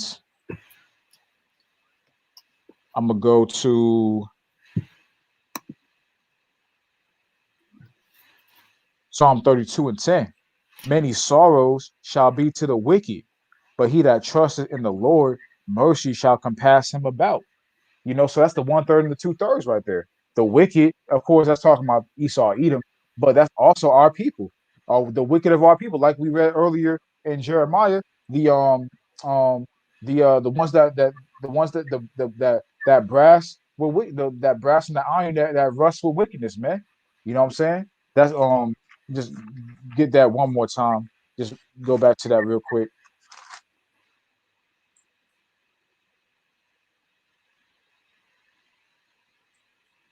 in Jeremiah 7. It's a lot Jeremiah 6. That reprobate silver, man, that um that rusts with wickedness, man. That's corrupt with wickedness, eventually, inevitably rusting. That's those ones that's that wicked, man, with like the heathen nations, but also our people that hearken unto their ways. So they just go to show the dichotomy, the 1/3 and the 2/3, man. It's whatever side of the coin you fall on. So it's like, the Most High is being made manifest His word. If you still hearken onto that God complex, you still believe that, you're your own governing faction, then hey, you know, you're gonna be the one that trusts in the wicked, because isn't that what the Most High calls the wicked? Proud. Read the book of Obadiah. The book of Obadiah, that's how Esau is referred. That's a characteristic that's referred to of Esau, man. Proud. You know what I'm saying? So if you a Mm-hmm. proud Jake, you pretty much are spiritually an Edomite. You really no different. You're gonna come back in the kingdom, but in everlasting shame. So you're still a Jake. You know what I'm saying? So it is. So you're still above the Edomites, but still spiritually on this side, you're gonna die Edomite death, because you're basically spiritually an Edomite. Like the scriptures say, all Israel is not Israel. You're pretty much spiritually an Edomite at that Mm-hmm. point. You're really no different, because you're still wicked. That's what they're classified as, the wicked. So like it says in Psalm 39, 32, and 10, adding on the together genius point, that 1/3 and that 2/3, the righteous are gonna trust in the Lord, and that's gonna be granted mercy because of it. But the wicked are gonna many sorrows gonna be added to them. They're gonna be slain by the sword. You know what I'm saying? It is what it is. So the Most High may manifest His word. If you don't get it by now, if the Lord doesn't give it to you, then hey, I don't know what to say. Fine, bro. And honestly, Mm-hmm. I think we covered all the points. But I know since D-Ben came in, I know D-Ben, you was you had to work and shit. But when we first started, I asked each brother on here, where were they at when they first had uh learned about the virus, when it was like in China and all that shit. And then where were you at when they announced that there was lockdowns, and like, did you grow in the truth? Like, how did your mindset change? Did you know the end was near? And just like, just share your testimony, bro. If you thought you was a god before C-19 hit, or just kind of going with the theme and shit. You mind sharing? Well, I mean, I wouldn't really say I thought I was a god. I was just like a regular person. Like at that point, I've been watching Chronicles of Judas videos for about like 2 years now. I looked up shit online. So like I knew a lot about the truth and certain concepts, but I had never read the Bible. I remember when I first bought my 1611, I bought it like 2 years prior, so like 2018, and it was just chilling in my room. It hadn't been touched, hadn't been opened, hadn't been dusted off, like, you know what I'm saying?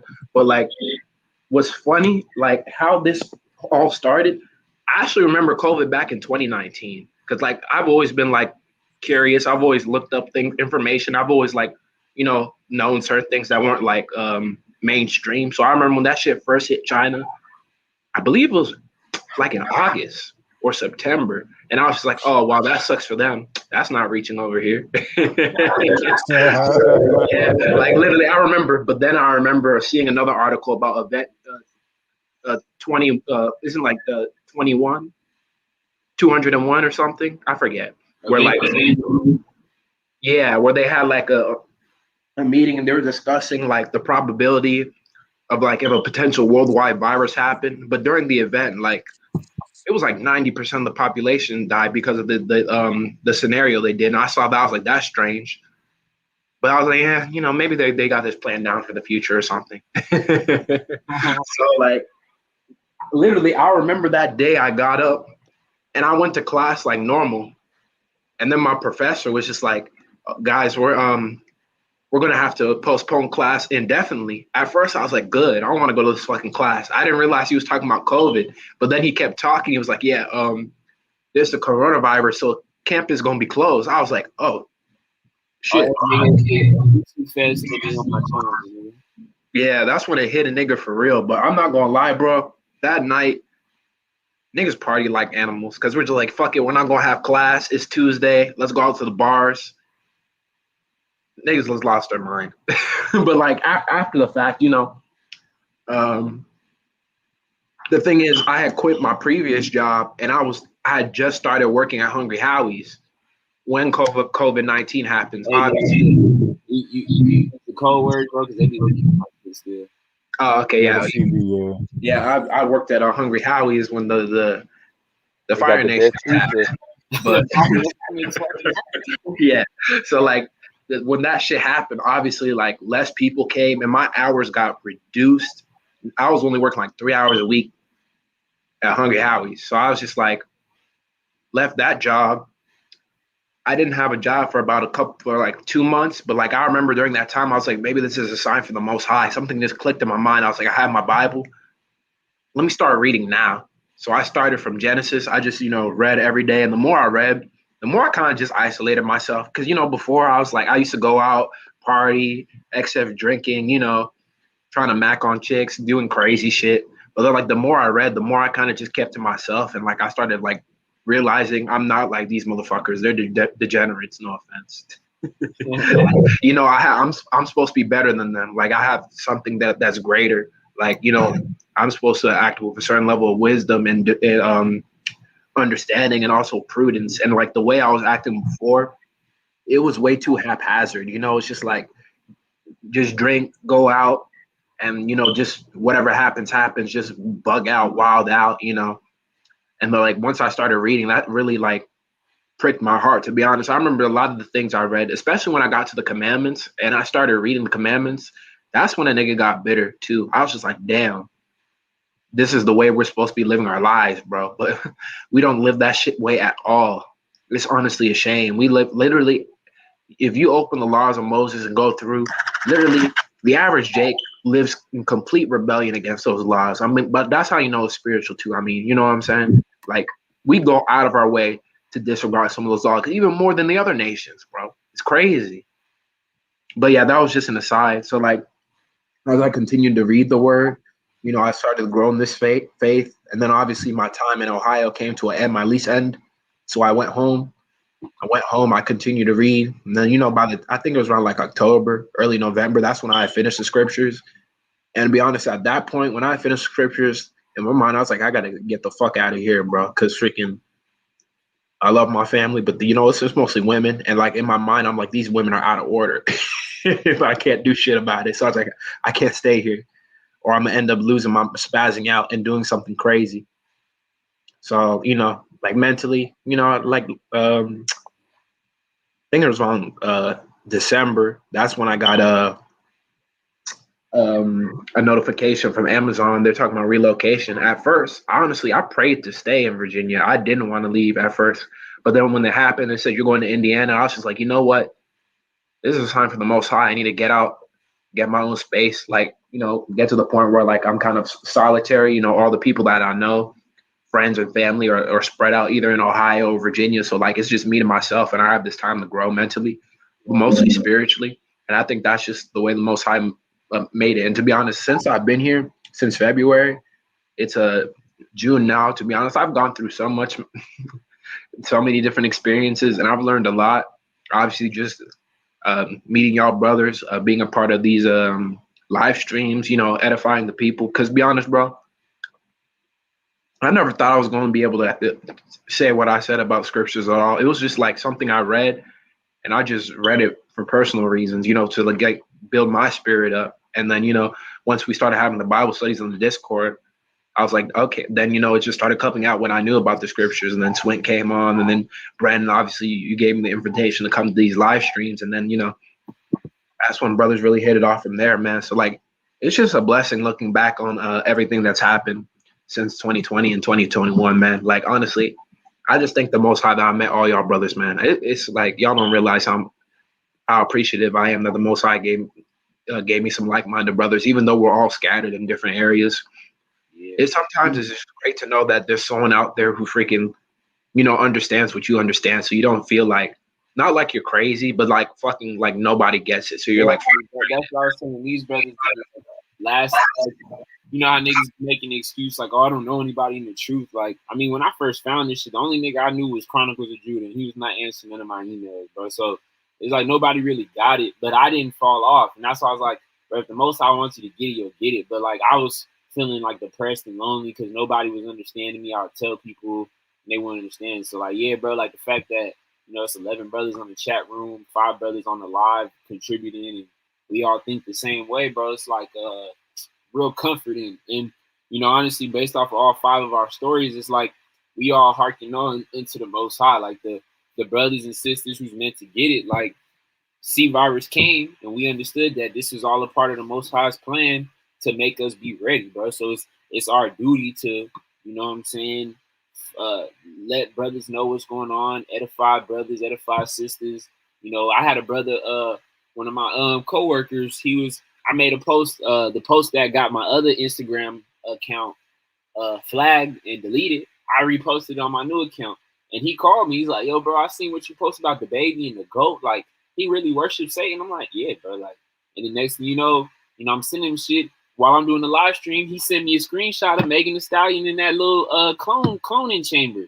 So it's obvious that he getting some understanding, but it's like the reason why we do it and we make the pages because we understand the end is near and shit. So it's like we gotta wake up the lost brothers and sisters, man. Because I mean, I'm gonna be real, bro.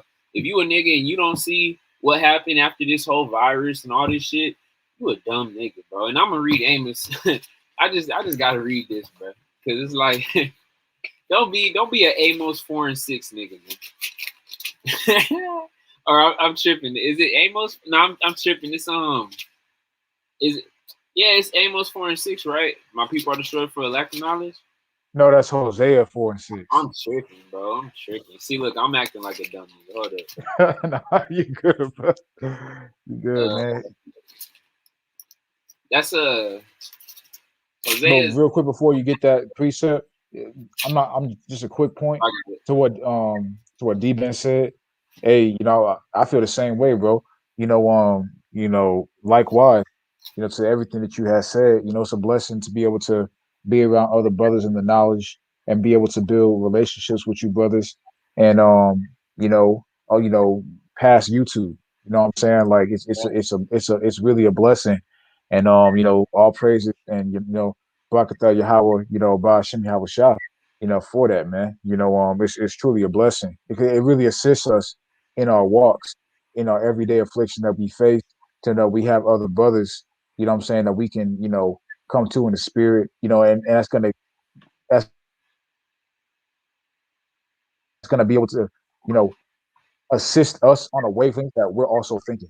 Because you talk to people in the world, they try to give you worldly solutions. But when you talk to brothers in the truth, they understand, from the spiritual aspect where you're coming from. So they're going to be able to assist you, with on a wavelength that you're trying to come from as well. So it's truly a blessing. And just to see other brothers grow as well, just seeing all the brothers grow and prosper in this truth and build and get more edification and bring forth more edification and get more knowledge and and have more wisdom, knowledge, understanding, hearkening more into the doctrine. It's truly a blessing seeing and seeing this grow, and that's how we're supposed to be, because we're supposed to be nation minded as Israelites. This is not it being the Israelites, never about us. It's always about the nation thriving. So what is the nation right now? Our brothers. You know what I'm saying? The tabernacle of the Most High is with men. Not Jeremiah, Revelation 21st chapter. So it's the brothers, man. So seeing us brothers be able to come together past YouTube and actually, speak, personally with each other, it's a beautiful thing. Fine, bro. Fine, bro. You say y'all should follow. Okay. But yeah, do y'all got anything else you want to add, bro? Because I'm gonna be honest, bro. I thought. Once you're finna bring up Hosea 4:6. I mean, I'll bring it out. It's not really. Yeah, go ahead and get it, bro. It says, just like Isaiah 4 and 6 says, my people are destroyed for lack of knowledge, because thou hast rejected knowledge, I will reject thee, that thou shalt be no priest to me, seeing that thou hast forgotten thy law of the Most High. also forget thy children. And again, it says, my people are destroyed for lack of knowledge, because you reject knowledge, because you reject Yahweh Shai. The Most High will reject you, bro, because you're not following, because obviously y'all know knowledge, but then also knowledge represents Yahweh Shai. I mean, through his sacrifice, we're able to receive salvation, man. So it's like, if a brother's trying to teach you the way and teach you to walk in the way and following the laws of the Most High, and you forget it, he'll forget you, man. A lot of brothers got the opportunity to get an understanding. Niggas don't want to hearken onto the law. Niggas is still bullshitting. And I'm gonna be honest, bro. You see a lot of niggas falling back asleep, bro. It is what it is. So, I mean, that's up to them. At the end of the day, brothers get an opportunity, but the Most High, his time is limited. You know what I'm saying? So, I'm glad all you brothers in the truth. Y'all brothers stay steady. Y'all stay the course, man. And at the end of the day, bro, just always remember what's more important. Yeah, we got a little grace period right now, but I mean, like Obina said, man. What did Obina say? I want to get that earlier, bro. He said, I was chasing the world aspirations, guilty of treating my relationship with the Most High as a side thing. Now I'm putting the Most High at the forefront of my life. Best decision I ever made. So it's like, at the end of the day, brothers, we got to understand what's important. Anthony said, many are called, few are chosen. I mean, you brothers being called upon. So if you want to be the elect that's chosen up, man, you got to stay in this truth no matter what, bro. But y'all got anything y'all want to add? Me personally, nah. I think we hit everything, in this, and Lord willing, this was edifying. Yeah, so y'all brothers got closing statements, then. Yeah, I just want to close out with a precept. This is Matthew the 5th chapter and the 5th verse. Blessed are the meek, for they shall inherit the earth. Blessed are they which do hunger and thirst after righteousness, and they shall be filled. That speaks for itself. Call Lord Yahweh Bashem Yahweh Shai. Lord willing, this lesson was edifying for you brothers. Kwam Yasharala, Abab Abal, Shalom, and keep the faith. And then I think that nigga Hitman is asleep, but Hitman, he got me. No, I'm good. I'm up, bro. I was saying quiet for like 30 minutes, bro. No, I'm Nah, done. we ain't that cultish nigga, so he can stay awake for this one. And we got another Christian live breakdown coming soon, bro. But we got any closing statements, dog? Hey, man. Yeah, y'all can hear me, right? Yeah, you good. I just want to say all praise to the Most High and His only begotten Son, man, and we just gonna keep pushing, bro. Oh, Yes, sir. calm. And D-Dan. Nah, I really ain't got nothing to close, man. I mean, the only thing I can say, brothers, man, just understand, just keep the law, statutes, and commandments to the best of your ability, like maintain the faith and stay in those scriptures too, man. And my boy, means. Y'all can hear me, right?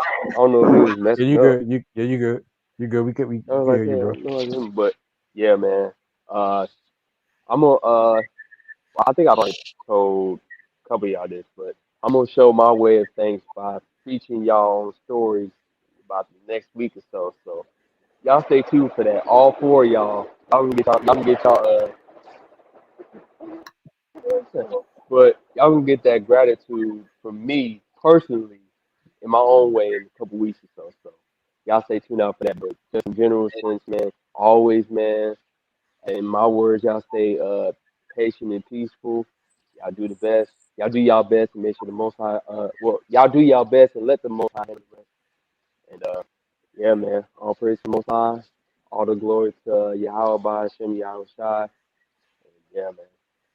Gotta keep on the grind, man. The spiritual grind is something else. So it's what it is. We do it.